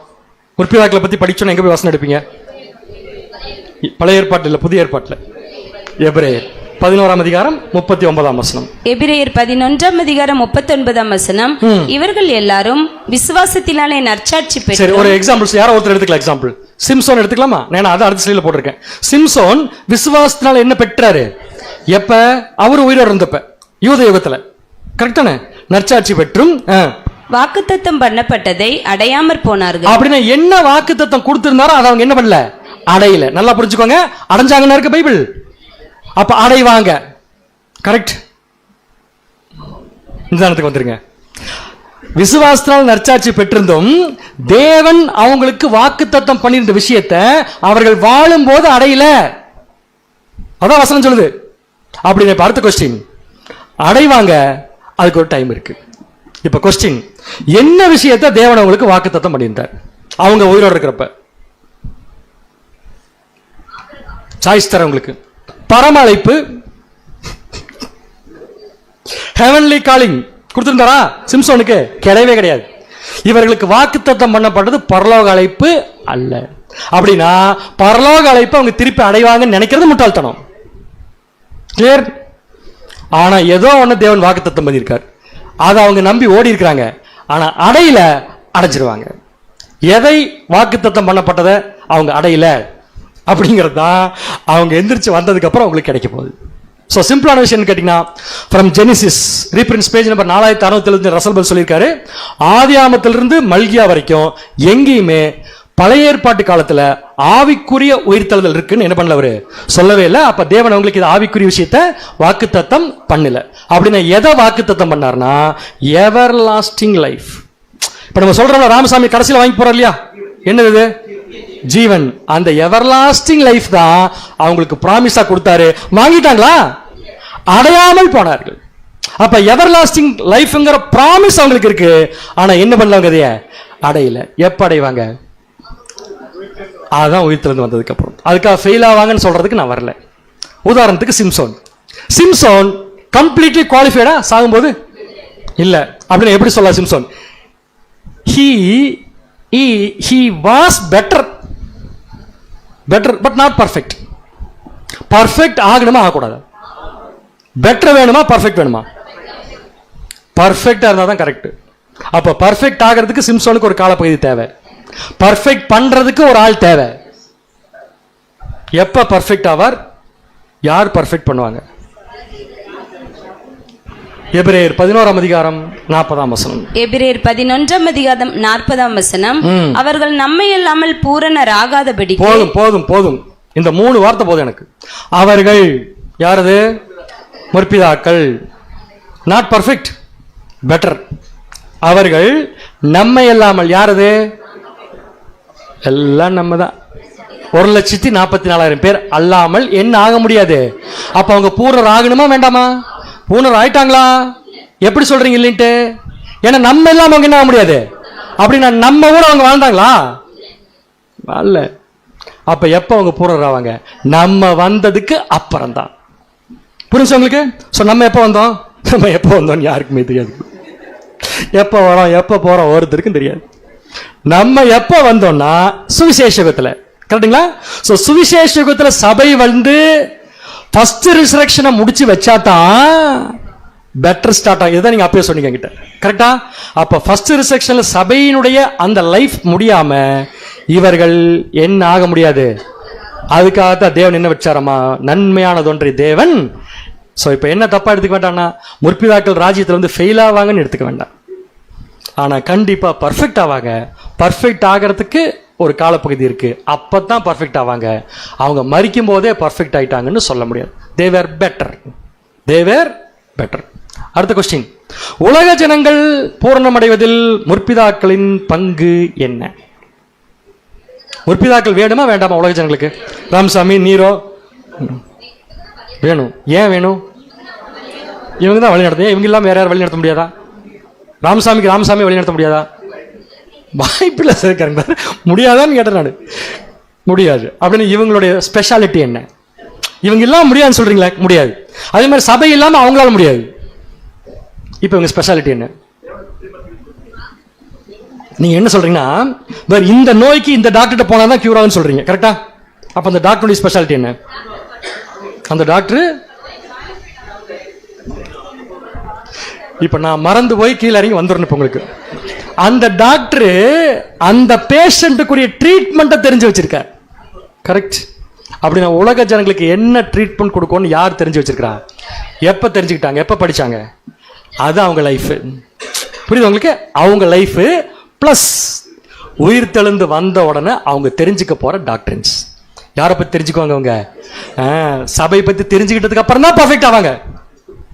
சபை இல்லாமல் அவங்க என்ன ஆக முடியாதுங்க. ஸோ இந்த ரெண்டு நாலேஜை வச்சுட்டு நீரோ மன்னன் கிட்ட போவாங்க. நீரோ மன்னன் தேம்பி அழுதுட்டு இருப்பார். ஏன் கொன்னப்பா இவர் வந்து எனக்கு சாப்பாடு விட்டுருக்காருப்பா, என்னால் தாங்க முடியல அழுகும்போது, கவலைப்படாத, இப்படித்தான் தேவன் உன்னைய பார்த்துக்கிறார். ஒரு ஆறுதல் வேணும்ல. நீரோ நீ வந்து அதிகாரத்தில் செஞ்ச, இன்னைக்கு அன்புல செஞ்சுட்டு இருக்கிறாங்க பார் அப்படின்னு கைட் பண்றதுக்கு ஒருத்தர் வேணும்ல. அதான் முற்பிதாக்கு. வாசிக்கலாம் பாருங்க, பேஜ் நம்பர் 962. அது வந்து உடனடியாக அனுபவத்தின் வாயிலாக கற்றுக்கொண்ட பாடங்கள் அவனுடைய ஞாபகத்தில் ஆழமாக பதியும். அவருடைய ஞாபகத்தில் என்ன பண்ணும்? ஒவ்வொருத்தரும் உயிர்த்தெழுந்து வரவங்களுக்கு ஆழமா, நீரோ மன்னனுக்கு நல்லா என்ன ஆயிரும்? பதிஞ்சிரும். அவனுடைய குணாதிசயத்தில் ஆழமாக பதியும். 1000 வருட யுக இறுதியில் முழுமையான இருதய விசுவாசம் தேவைப்படும். இறுதியான பரீட்சைக்கென அது அவனை தயார் பண்ணி. இதெல்லாம் எதுக்குன்னா, ராமசாமி குப்புசாமி எங்க நிக்கணும்? கரெக்டா லாஸ்ட் டெஸ்ட்ல போய் நிக்கணும். அதுக்கு அவர் தயார்படுத்தணும். இதற்கிடையில் எப்படியாயினும் அவனுடைய குறைகள் அவனுடைய நஷ்டத்திற்கோ தடைப்படுத்தும்படியாகவோ வேலை செய்யாது. கண்டிப்பா ராமசாமியுடைய குறை இருக்கும், பட் அது அவங்க என்ன பண்ணாது? நஷ்டப்படுத்தாது. ஏன்? நான் நஷ்டப்படுத்த விடமாட்டாங்க. அதுக்கு தான் யார் இருக்கா இங்க? முற்பிதாக்கு. அவனுடைய குணத்தின் பலவீனங்கள் அல்லது பலங்களுக்கு ஏற்றபடி நியாயாதிபதிகள் தேவைப்படுவார்கள். அவருடைய பலத்திற்கும் அவருடைய பலவீனத்திற்கும் ஏற்ற நியாயாதிபதிகள் தேவைப்படுவார். கிளியர்? அடுத்து நெக்ஸ்ட். இந்த நியாயாதிபதிகள் எல்லாரும் பாவத்தோடும் பலவீனங்களோடும் தங்களுடைய அனுபவங்களினால் இரக்கத்துடன் நியாயம் தீர்க்கும்படியாகவும். எவ்வளவு பெரிய பாயிண்ட் பாரு. இந்த நியாயாதிபதிகள் யாரு? முற்பிதாக்கள் எல்லாரும் என்ன பண்ணிருக்காங்கன்னா, பாவத்தோடும் இருந்தாங்க, பலவீனத்தோடு இருந்தாங்க, அனுபவத்தோட வந்திருக்கிறாங்க. இதை வச்சு இரக்கத்தோட நியாயம் தீர்க்கும்படியாக, உண்மையிலே உதவியாக இருக்கும்படியாக என்ன பண்ணப்படுறாங்க? ஆயத்தம் பண்ணப்படுறாங்க. இதுதான் மனுக்குலத்தை சீர்பொருந்த பண்றதுக்கு தேவன் பண்ற இன்னொரு சப்போர்ட் இந்த கிங்டம். கிளியர்? முற்பிதாக்கள் எந்திரிச்சு வரும்போதே பர்ஃபெக்ட் கிடையாது. எப்ப பர்ஃபெக்ட்? ராஜ்யத்தில் பர்ஃபெக்ட். ஃபெயில் ஆவாங்க? இல்ல, கிடையாது. அவங்க பெட்டரா தான் இருப்பாங்க உலக ஜனங்களோட, பட் அவங்களும் கற்றுக்கொள்ள வேண்டிய விஷயங்கள் இருக்கு. அடுத்தது, உயிர் தெழுந்து வரும்போது சரீரம் எந்த நிலைமையில் வரும்? மனசு எந்த நிலைமையில் வரும்? நீங்க எல்லாம் வேண்டிக்கிறது என்ன? இப்படி இருக்கிற மாதிரி வரவே கூடாது, அப்படித்தானே வேண்டிக்கிறீங்க? நமக்கு இந்த சப்ஜெக்ட் சம்பந்தம் கிடையாது. ஏன்னா நம்ம எந்த சரீரத்தில் வந்து நமக்கு சரீரமே கிடையாது. ஆவிக்குரிய சரீரம், புதிய மேனி. ஓகே, இப்ப நீங்க சொல்ற பாயிண்ட்க்கு வந்துடுறேன். பாடி வந்து புதுசு. எப்படி?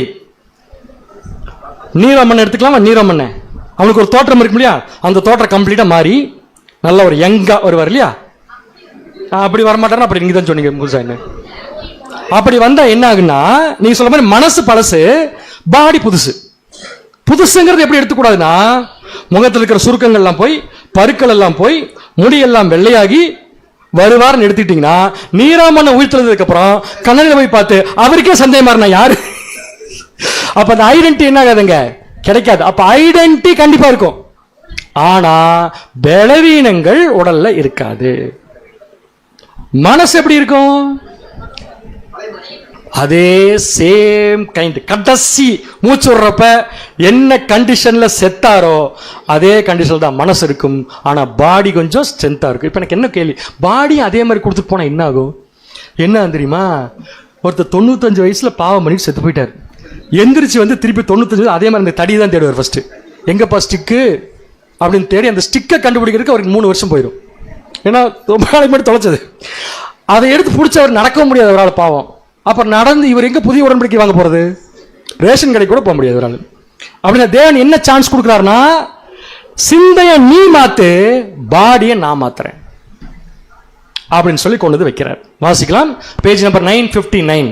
நாம் இப்பொழுது நியாய தீர்ப்பு அடைகிறவர்களாக புறப்படுகிற உயிர்த்தெழுதை பற்றிய திட்டத்தில், அதாவது பொதுவான உயிர்த்தெழுதல் பத்தின திட்டத்தை உள்ள அழகையும் பொருத்தத்தையும் நியாயத்தையும் முரணற்ற தன்மையையும் கவனிக்கலாம். சோ முரணே இல்லாம தேவன் அழகா பண்றாரு அப்படிங்கறத நம்ம கவனிக்கலாம். உலகமானது அது கல்லறைக்குள் சென்ற கிட்டத்தட்ட அதே மனதின்படி, மனசுல எந்த மாற்றம் கிடையாது, அதே மனதின்படி நடத்தையின்படி சரீர நிலையின்படி எழுந்து வருவது, உடனடியாக தங்களை மற்றவர்களுக்கு சரீரத்திலும் குணத்திலும் அடையாளம் காட்ட ஏதுவாயிருக்கு. கண்டிப்பா ஐடென்டி இருக்கணுமா இல்லைங்களா? பேர் நீராமண்ணனுக்கு ஐடென்டி இருக்கணும். நீராமண்ணனுக்கு யார் யாரெல்லாம் கொண்டாரோ அவங்க யாருன்னு தெரியணும், தெரியாமல இருக்கக்கூடாது. ஐடென்டி கண்டிப்பா இருந்தாலும். அதுக்கப்புறம் எங்கே மரம் விழுகிறதோ அதே இடத்தில் அது கிடக்கும். மரம் எங்க விழுந்துச்சோ அங்கேயே தான் கிடக்கும். எழுப்பப்படுதல் அல்லது கல்லறையில் இருந்து அழைக்கப்படுதல் தூக்கம் கலைந்து வருவதை போன்று இருக்கும். அவ்வளவுதான். பாடி சேம் கண்டிஷன் தான் இருக்கும், ஆனா ஒரு ஃப்ரெஷ்னஸ் இருக்கும். எந்த மாதிரி ஃப்ரெஷ்னஸ் இருக்குமாமா? இப்ப மத்தியானம் போய் தூங்க முடியல சாப்பிட்டு, சாயந்தரம் கிளாஸ்க்கு வராம, மத்தியானம் கிளாஸ்க்கு வராம சத்தமே வராதுங்க. அவ்வளவுதான். அது நம்மகிட்ட ஒரு சைலன்ஸ் வரணும்னா என்ன பண்ணணும்னா தூங்கிடணும். அப்படி தூங்கி எந்திரிக்கும் போது ஒரு ஃப்ரெஷ்னஸ் கிடைக்குது இல்லையா? அந்த ஃப்ரெஷ்னஸ் யாருக்கு இருக்கும்? எத்தனை மணி நேரம் நம்ம தூங்குறோம்? 1 மணி நேரம் தூங்க ஒரு ஃப்ரெஷ்னஸ் கிடைக்குது. இவங்க எத்தனை நாளாக தூங்கி இருக்கிறாங்க? கண்டிப்பா பாடியில ஒரு ஃப்ரெஷ்னஸ் டெஃபினட்டா இருக்கும்.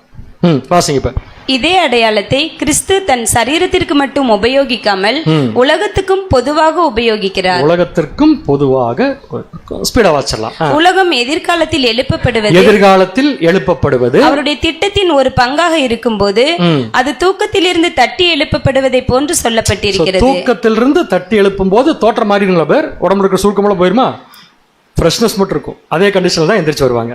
தூக்கத்தில் இருந்து ஒருவன் எழும்பும் போது எந்த நிலையில் நித்திரைக்கு சென்றானோ அதே நிலையில் இருக்க காண்பது போன்று, ஆனால் சிறிதளவு உற்சாகத்துடன் காணப்பட்டு, சிறிதளவு என்ன இருக்கும்? கண்டிப்பா உற்சாகத்துடன் காணப்பட்டு அவன் நித்திரை செல்வதற்கு முன்பு இருந்த சம்பவங்களையும் சூழ்நிலைகளையும் அவனால் துரிதமாக எண்ணி பார்க்க முடிகிறது.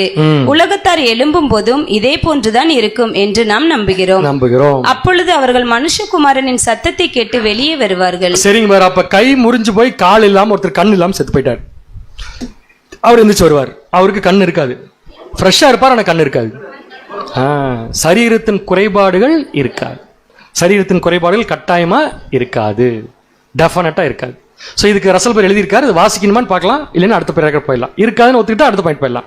இருக்காதுங்கிறது எப்படி சொல்றது? நம்முடைய ஆண்டவராக இயேசு கிறிஸ்து 1ஆம் வரியில வந்திருக்கிறப்ப கண் இல்லாதவங்க, காது கேட்காதவங்களா கூப்பிட்டு மிராக்கிள் பண்ணி குணமாக்குனார் இல்லையா? அதெல்லாம் எங்க நடக்க போற விஷயம் படிச்சோம். இதெல்லாம் லிட்டரலாவும் எடுத்துக்கலாம், எப்படி எடுத்துக்கலாம், ஸ்பிரிச்சுவலாவும் எடுத்துக்கலாம். ஸோ கண்டிப்பா கண் இல்லாம புதிய உடன்படிக்கை விஷயத்தை புரிஞ்சிக்க முடியாது. நுரையீரல் ஃபெயில் ஆகி செத்து போன ஒரு ஆளை சுவாசிக்க முடியாத கண்டிஷன்ல வந்து அவர் சுவாசிக்க ஹாஸ்பிட்டல் தேடுறதுக்கே அவருக்கு 1000 வருஷம் போயிடும். அதுக்கப்புறம் அவர் வந்து மற்ற விஷயங்கள் தெரிந்து கொள்ள முடியாது. ஸோ தேவன் நல்ல ஒரு சான்ஸ் ஏற்படுத்தி கொடுக்குறாரு அவங்களுக்கு. ஆனா மனசை யார் தான் மாற்றணும்? அவங்க தான் மாற்றணும். ஓகே. ஸோ இப்போ கடைசியாக 2 குரூப் இருக்காங்க. அது யார் யாருன்னு கண்டுபிடிக்கலாம். 1 கொரிந்தியர் 15ஆம் அதிகாரம் 48ஆம் வசனம். 1 கொரிந்தியர் 15ஆம் அதிகாரம் 48ஆம் வசனம். மண்ணானவன் எப்படிப்பட்டவனோ மண்ணானவர்களும் அப்படிப்பட்டவர்களே. ஒரு நிமிஷம், 2 பேர் வந்துருச்சு இதுல. 1 மண்ணானவர், மண்ணானவர் 1, இன்னொன்னு மண்ணானவர்கள். பேர் கரெக்ட் தானே பேர்? சரி, மண்ணானவன். ஓகே. தமிழ் அவ்வளவுதான் வருது. மண்ணானவன் சொல்றதுக்கு வரமாட்டேங்குது, அவன் இவன் சொல்றதுக்கு. மண்ணானவன், மண்ணானவர்கள். 2 குரூப் இருக்காங்களா? அடுத்து இன்னும் 2 குரூப். வானத்துக்குரியவர் எப்படிப்பட்டவரோ, வானத்துக்குரியவர் எப்படிப்பட்டவரோ, வானத்துக்கு உரியவர்களும் அப்படிப்பட்டவர்கள். மொத்தம் எத்தனை குரூப் வந்தாச்சு இந்த வசனத்துல? 4. மண்ணு, மண்ணானவர், மண்ணானவர், மண்ணானவர்கள். அப்படி எடுத்துக்கிட்டுமா? சரி. 2வது வானத்துக்குரியவர், வானத்துக்குரியவர்கள். யார் மண்ணானவன், யார் வானத்துக்குரியவர்? எது ஆதாம்? யார் வானத்துக்குரியவர்? மாற்றக்கூடாது, கிளியரா சொல்லிடுறேன். நான் மாத்திட்டேங்க, அதுக்காக நீங்க கான்ஃபிடண்டா இருந்துடாதீங்க. மாற்றக்கூடாது. ஆனா சற்றும் எதிர்பார்க்காத ஒரு பதில ரசல்பர்க் கொடுத்திருக்காரு. ஏன்னா அதுல ஒரு கான்செப்ட் இருக்கு. மண்ணானவர் நீங்க அப்படின்னு சொல்லி ஆதாம் நீங்க சொன்னீங்க இல்லையா, அதற்குரிய பதில் 50% தான் கரெக்ட். யார் மண்ணானவங்கிறதுக்கு ரசல்பர்க் கொடுக்கிறார் பதில் சூப்பரா கரெக்டா பொருந்தி வருது. யார் மண்ணானவன் என்றால் பாவம் இல்லாத ஆதாம் பிளஸ் இன்னொருத்தர் பேப்டிசம் எடுக்கிறதுக்கு முன்னாடி இருந்த இயேசு கிறிஸ்து. அதாவது பூமிக்கு வந்து பேப்டிசம் எடுக்கிறதுக்கு முன்னாடி இருந்தார் இல்லையா, இந்த 2 கண்டிஷன் ஈக்குவலா இல்லையா? அப்பயே நீங்க இயேசு கிறிஸ்து மட்டும் விட்டுட்டீங்க. அப்ப மண்ணானவர் அப்படிங்கிற கண்டிஷன்ல பாவம் செய்யறதுக்கு முன்னாடி இருந்த ஆதாம் பிளஸ் பேப்டிசம் எடுக்கிறதுக்கு முன்னாடி இருந்து, இது 2க்கு என்ன பேரு? Human perfection. அதுக்கு பேரு தான் மண்ணான். ஹியூமன் பர்ஃபெக்ஷனுக்கு இவ்வளவு டெஸ்ட் பார்த்துக்கோங்க. வாசிக்கலாம், பேஜ் நம்பர் 970. மண்ணானவனை போன்று இளைப்பாறுதலை அனுபவிப்பவர்கள் மண்ணானவனை போன்று ஆதாம் பாவம் செய்வதற்கு முன்பு எப்படி இருந்தானோ, பாவம் செய்வதற்கு முன்பு எப்படி இருந்தாரோ அதே போன்று மேலும் பரிபூர்ண மனிதனாகிய கிறிஸ்து இயேசுவை போன்று அவர் புதிய சுபாவத்திற்கு மறுபடியும் பிறப்பதற்கு முன்பு இருந்ததை போன்று இருப்பார்கள். புதிய சுபாவத்துக்கு இயேசு கிறிஸ்து பிறக்கிறதுக்கு முன்னாடி இருந்த மாதிரி இருக்கிறவங்க தான் யாருன்னு பாத்தீங்கன்னா மண்ணானவர். இப்ப நான் இந்த மண்ணானவன் எப்படியோ மண்ணானவர்களும் அப்படியே. கரெக்டுங்களா பேர்? இப்ப மண்ணானவன் யார் யாரெல்லாம்? ஆதாம் சொல்லக்கூடாது, பாவம் செய்யறதுக்கு முன்னாடி இருந்த ஆதாம், அப்புறம் பேப்டிஸ்டுக்கு முன்னாடி இருந்த இயேசு கிறிஸ்து, அப்புறம் மண்ணானவர்கள். அனஸ்டாசிஸ் பெற்றுக்கொள்ளக்கூடிய உலக ஜனங்கள். அவங்க மண்ணில் தான் இருப்பாங்க, நம்ம மண்ணில் இருப்போம். யோசிக்கவே இல்லையே. அப்ப ஹியூமன் பர்ஃபெக்ஷன்ல 3 பேர் வர போறாங்க. 2 பேர் வந்தாச்சு. ஒருத்தர் பேலன்ஸ் யாரு? ராமசாமி, குப்சாமி. உலகத்தில் எல்லாரும் இல்ல, அனஸ்டாசிஸ்ல பாஸ் பண்றவங்க. அவங்க எல்லாம் எந்த பர்ஃபெக்ஷனுக்குள்ள வந்துருவாங்கன்னா ஹியூமன் பர்ஃபெக்ஷன். ஹியூமன் பர்ஃபெக்ஷன்ல கொண்டு வர்றதுக்கு 1000 வருஷம். புரிஞ்சுங்களா? மண்ணானவன் எப்படியோ மண்ணானவர்கள் அப்படி. இப்ப அடுத்த பாயிண்ட்க்கு வந்துடலாம். பரத்துக்குரியவர் யார், பரத்துக்குரியவர்கள் யார்? அங்கெல்லாம் பதில் இருக்காது, என்னை பார்த்தா தான் தெரியும். மண்ணானவர் கண்டுபிடிச்சோம்ல 3 பேர். யார் யாருங்க பேர்?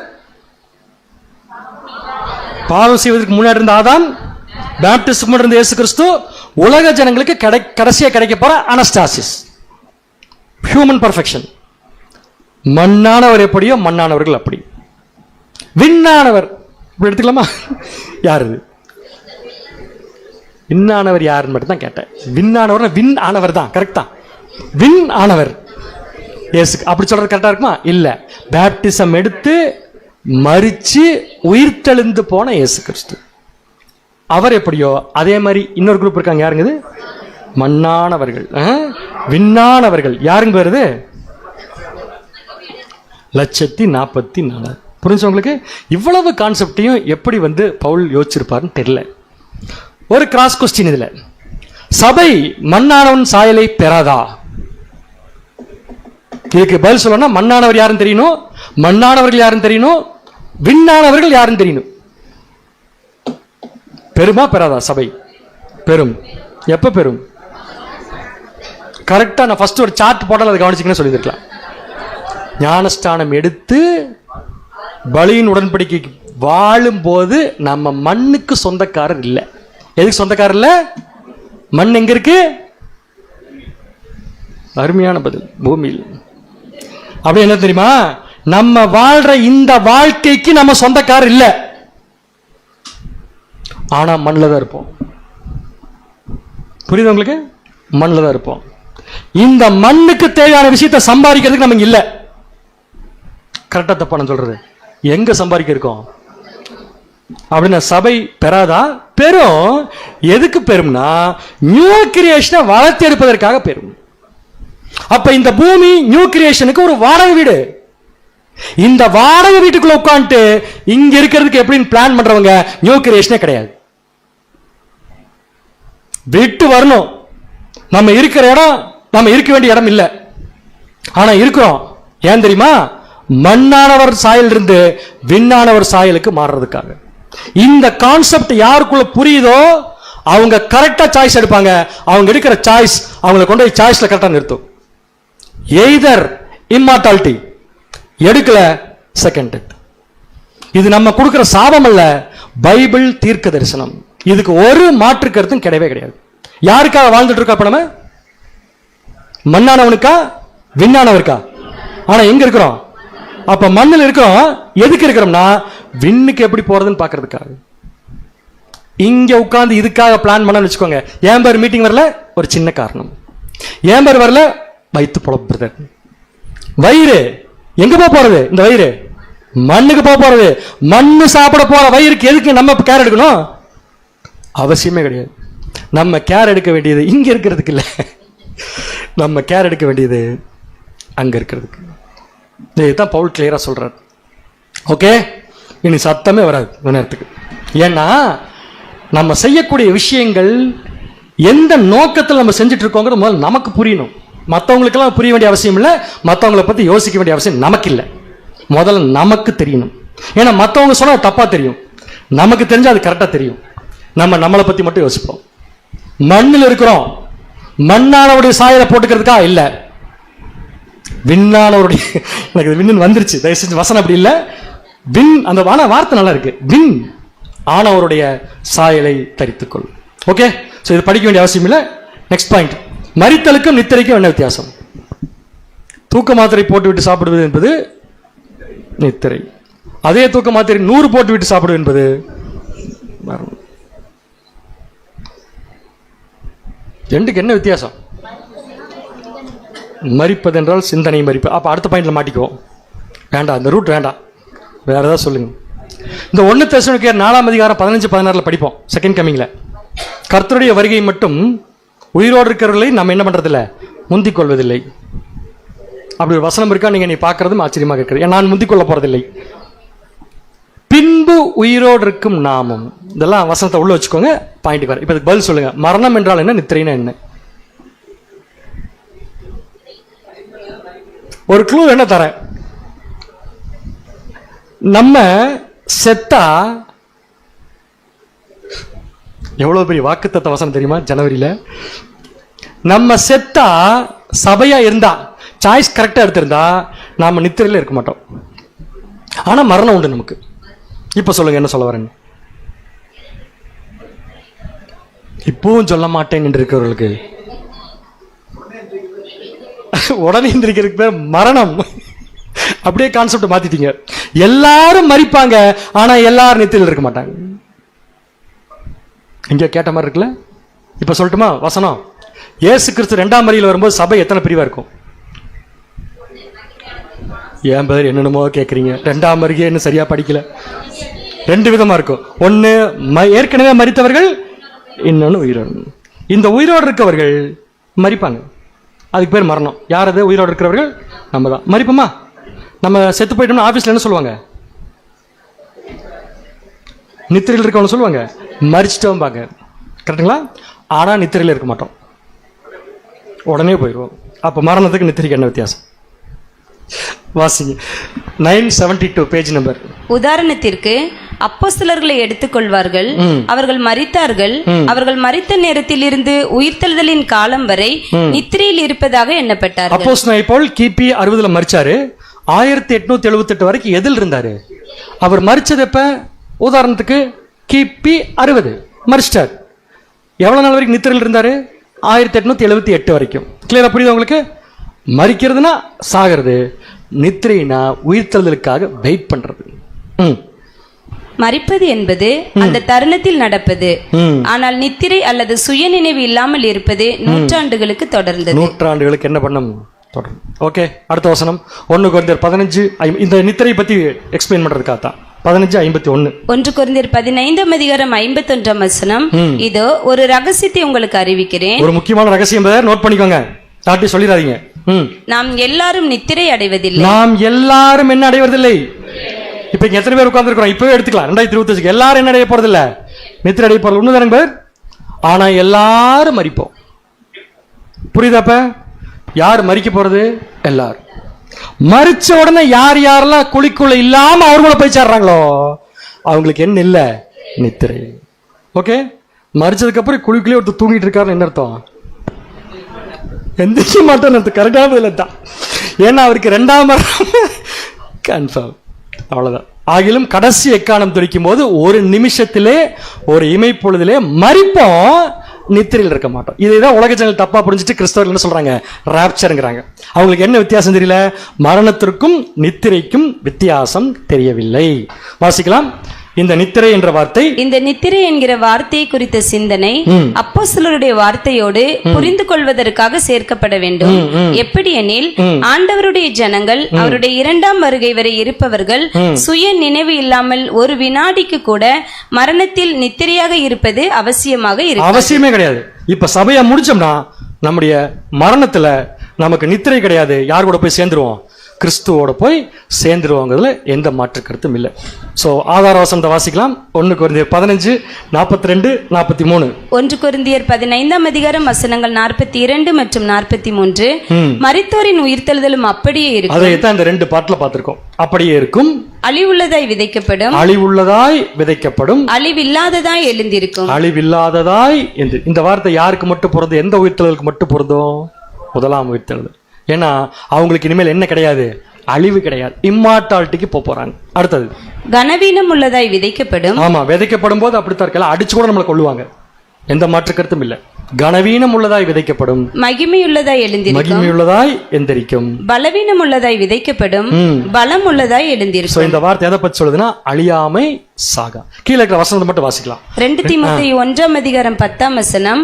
நம்முடைய இரட்சகராகிய இயேசு கிறிஸ்து பிரசன்னம் ஆனதினாலே அந்த கிருபை இப்பொழுது வெளிப்படுத்தப்பட்டது. எந்த கிரியை?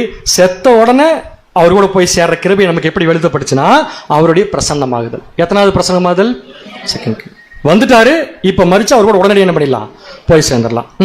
அவர் மரணத்தை பரிகரித்து ஜீவனையும் அழியாமையும் சுவிசேஷத்தினாலே வெளியரங்கமாக்கினார். எதெல்லாம் வெளியரங்கமாக்கினாரு? கவனிக்கணும் வசனத்தை. ஜீவனையும் அழியாமை. அழியாமை யாருக்கு? இப்ப சபைக்கு. நமக்கு தான் சொல்றதுக்காக வெயிட் பண்றேன். சபைக்கு ஜீவன் யாருக்கு? உலக ஜனங்களுக்கு. இது எல்லாமே யார் மூலமா தான் கிடைக்குதுன்னா நம்முடைய ஆண்டவராகிய இயேசு கிறிஸ்து. இப்ப இயேசு கிறிஸ்து உயிர்த்தெழுந்ததுக்கு அப்புறம் தேவன் அவர் கொடுத்த பொசிஷன் என்ன? யோவான் 5:26. யோவான் 5:26. ஏனெனில் பிதாவானவர் தம்மில் தாமே ஜீவன் உடையவராய் இருக்கிறது போல, பிதா மட்டும்தான் தம்மில் தாமே ஜீவனுடையவராய் இருந்தார். அடுத்தது குமாரனும் தம்மில் தாமே ஜீவன் உடையவராய் இருக்கும்படி அருள் செய்தார். மூணாவது இந்த கண்டிஷனுக்கு போற மூணாவது யாருன்னு பாத்தீங்கன்னா 1,44,000. இது எங்கேயாவது இயேசு கிறிஸ்து சொல்லியிருக்காரா இவங்களும் வந்துருவாங்க இந்த கேட்டகரியிலன்னு? என் பிதாவின் சித்தத்தை கேட்டு ஒருவன் நடந்த நான் ஜெயம் கொண்டு நல்ல பாயிண்ட், அதை எடுத்துக்கலாம். நான் அதை யோசிக்கல. நல்ல பாயிண்ட். பிதாவின் சிங்காசனத்தில் உட்கார்ந்து போற ஜெயம் கொள்ளுவனுக்கு என்னுடைய சிங்காசனம். ஆனா ஒரு இடத்துல இயேசு கிறிஸ்துவான வசனத்தை ரசல்பர்க் குறிப்பிட்டிருக்கார். யோவான் 10:27. யோவான் 10:27. என் ஆடுகள் என் சத்தத்திற்கு செவி கொடுக்கிறது. இது யாரு? ராமசாமி குப்புசாமியில் வருவாங்களா? இல்ல. யாரு? இந்த மூணாவது கேட்டகரி தான். தமிழ் தாமே ஜீவனுடையவங்கிற கேட்டகரிக்கு மூணாவது கேட்டகரி வரப்போறவங்க. என் ஆடுகள் என் சத்தத்திற்கு என்ன பண்ணுது? செவி கொடுக்கிறது. நான் அவைகளை அறிந்திருக்கிறேன். எனக்கு அவங்க யாருன்னு நல்லாவே தெரியும். அவைகள் எனக்கு பின் செல்லுகிறது. அவைகள் எனக்கு பின் செல்றதுன்னு என்ன அர்த்தம்? பின்னாடியே போறது, அவ்வளவுதானே? அப்ப இயேசு கிறிஸ்து எங்க போனாரோ அங்க பின்னாடியே நம்ம போவோம்னு இயேசு கிறிஸ்து சொல்லியிருக்காரு. ஆனா இயேசு கிறிஸ்து மாதிரி போனா தான் அவர் பின்னாடி போக முடியும். அதில் எந்த மாற்று கருத்தும் இல்லை. ஸோ இவ்வளோ பெரிய வாய்ப்பு சபைக்கு கிடைக்க போறது ஒரே ஒரு காரணம், நம்முடைய ஆண்டவராக இயேசு கிறிஸ்து மட்டும்தான். பிலிப்பியர் 3ஆம் அதிகாரம் 21ஆம் வசனம். பிலிப்பியர் 3ஆம் அதிகாரம் 21ஆம் வசனம். அவர் எல்லாவற்றையும் தமக்கு கீழ்ப்படுத்திக் கொள்ளத்தக்க தம்முடைய வல்லமையான செயலின்படியே. இந்த வசனத்துல இந்த வார்த்தை ரொம்ப சூப்பரா இருக்கு. தம்முடைய வல்லமையான செயலின்படியே. நம்முடைய அற்பமான சரீரத்தை நல்லா பாத்துக்கோங்க. நம்முடைய இப்ப அற்ப காரியங்களுக்குள்ள ஓடுறோம் இல்லையா, தேவனை விட்டுட்டு, அதான் நம்முடைய அற்பமான சரீரத்தை தம்முடைய மகிமையான சரீரத்திற்கு ஒப்பாக மறுரூபப்படுத்துவார். தம்முடைய மகிமையான சரீரத்திற்கு ஒப்பாகன்னா என்ன அர்த்தம்? ஈக்குவலா. எதற்கு ஈக்குவலா? பிதாவானவர் தம்மில் தாமே ஜீவனுடையவராய் இருக்கிறது போல குமாரனும் தம்மில் தாமே ஜீவனுடையவராய் இருக்கிறார். அதே இடத்துக்கு ஒப்பாக நம்மையும் மறுரூபப்படுத்துவார். அவர் சைடுல இருந்து எல்லா ஸ்டெப்பும் அவர் எடுத்துட்டார். இன்னும் சொல்ல போனா அதை புரிஞ்சுக்கிறதுக்கு எத்தனையோ வகையான சத்தியங்களையும் கொடுத்துட்டு இருக்காரு. அது பத்தாதுன்னு எத்தனையோ விதமான அனுபவங்களையும் கொடுத்துட்டு இருக்காரு. அனுபவங்கள் வரும்போது பயப்படுறது, முடிவெடுக்க முடியாம திணறது, தேவனையும் சத்தியத்தை விட்டு கொடுக்கறது, இதெல்லாம் ஜெயிக்கவே ஜெயிக்காது. அந்த வார்த்தையில வின் இல்லை, அதெல்லாம் லூஸ். லாஸ்ட் இஸ் லாஸ்ட், அவ்வளவுதான், திருப்பி வராது. ஆனா இன்னைக்கு நமக்கு லாஸ்ட்னு சொல்ல முடியாது. ஏன் தெரியுங்களா? இன்னும் சான்ஸ் இருக்கு. இன்னும் சான்ஸ் இருக்குங்கிறத நம்ம நினைச்சிட்டு ரொம்ப சந்தோஷமா இருக்கிறதுக்கா இல்லை, சான்ஸ் இருக்கேன்னு நினைச்சிட்டு அதை விடாம பிடிச்சிக்கிறதுக்காக மட்டும்தான். அதுக்கு தான் தேவன் நம்மளை கூப்பிட்டுருக்காரு. வேற எந்த குப்பை உங்களுக்கு கூட இருந்தாலும் தூக்கி வெளியே போட்டுக்கிட்டே செஞ்சு போட்டுட்டு உண்மையா தேவனுக்கும் கிறிஸ்துவுக்கும் நம்ம கீழ்ப்படிச்சிருந்தோம்னா, கண்டிப்பா சொல்றேன், உலகத்தை சீர்படுத்தக்கூடிய வேலை நமக்கு இருக்கு. அது தேவன் நம்ம கொடுத்துருக்காரு. நம்ம வாழ்ற காலப்பகுதியும் இதுவரைக்கும் பரிசுத்தவான்கள் வாழ்ந்ததை விட ஒரு கிருபையான மகிமையான காலப்பகுதி. இதில் நமக்கு பவர் அதிகம் தான், அதில் எந்த மாற்று கருத்தும் இல்லை. ஆனால் அதை செய்யறதுக்கு முன்னாடி நம்முடைய மனசுல விசுவாசங்கிற விஷயம் விதைக்கப்படணும். அசையாத விசுவாசமா இருக்கணும். அது மட்டும் இருந்துச்சுன்னா தேவன் கண்டிப்பா நம்மளை கைவிட மாட்டாரு. கிறிஸ்துவும் கண்டிப்பா நம்மளை கைவிட போறது இல்லை. தேவனும் கிறிஸ்துவ இருக்கிற இடத்துக்கு போறதும் உண்மை. தேவன் தாமே நம் அனைவரையும் ஆசீர்வதித்து வழி நடத்துவாராக. ஆமென்.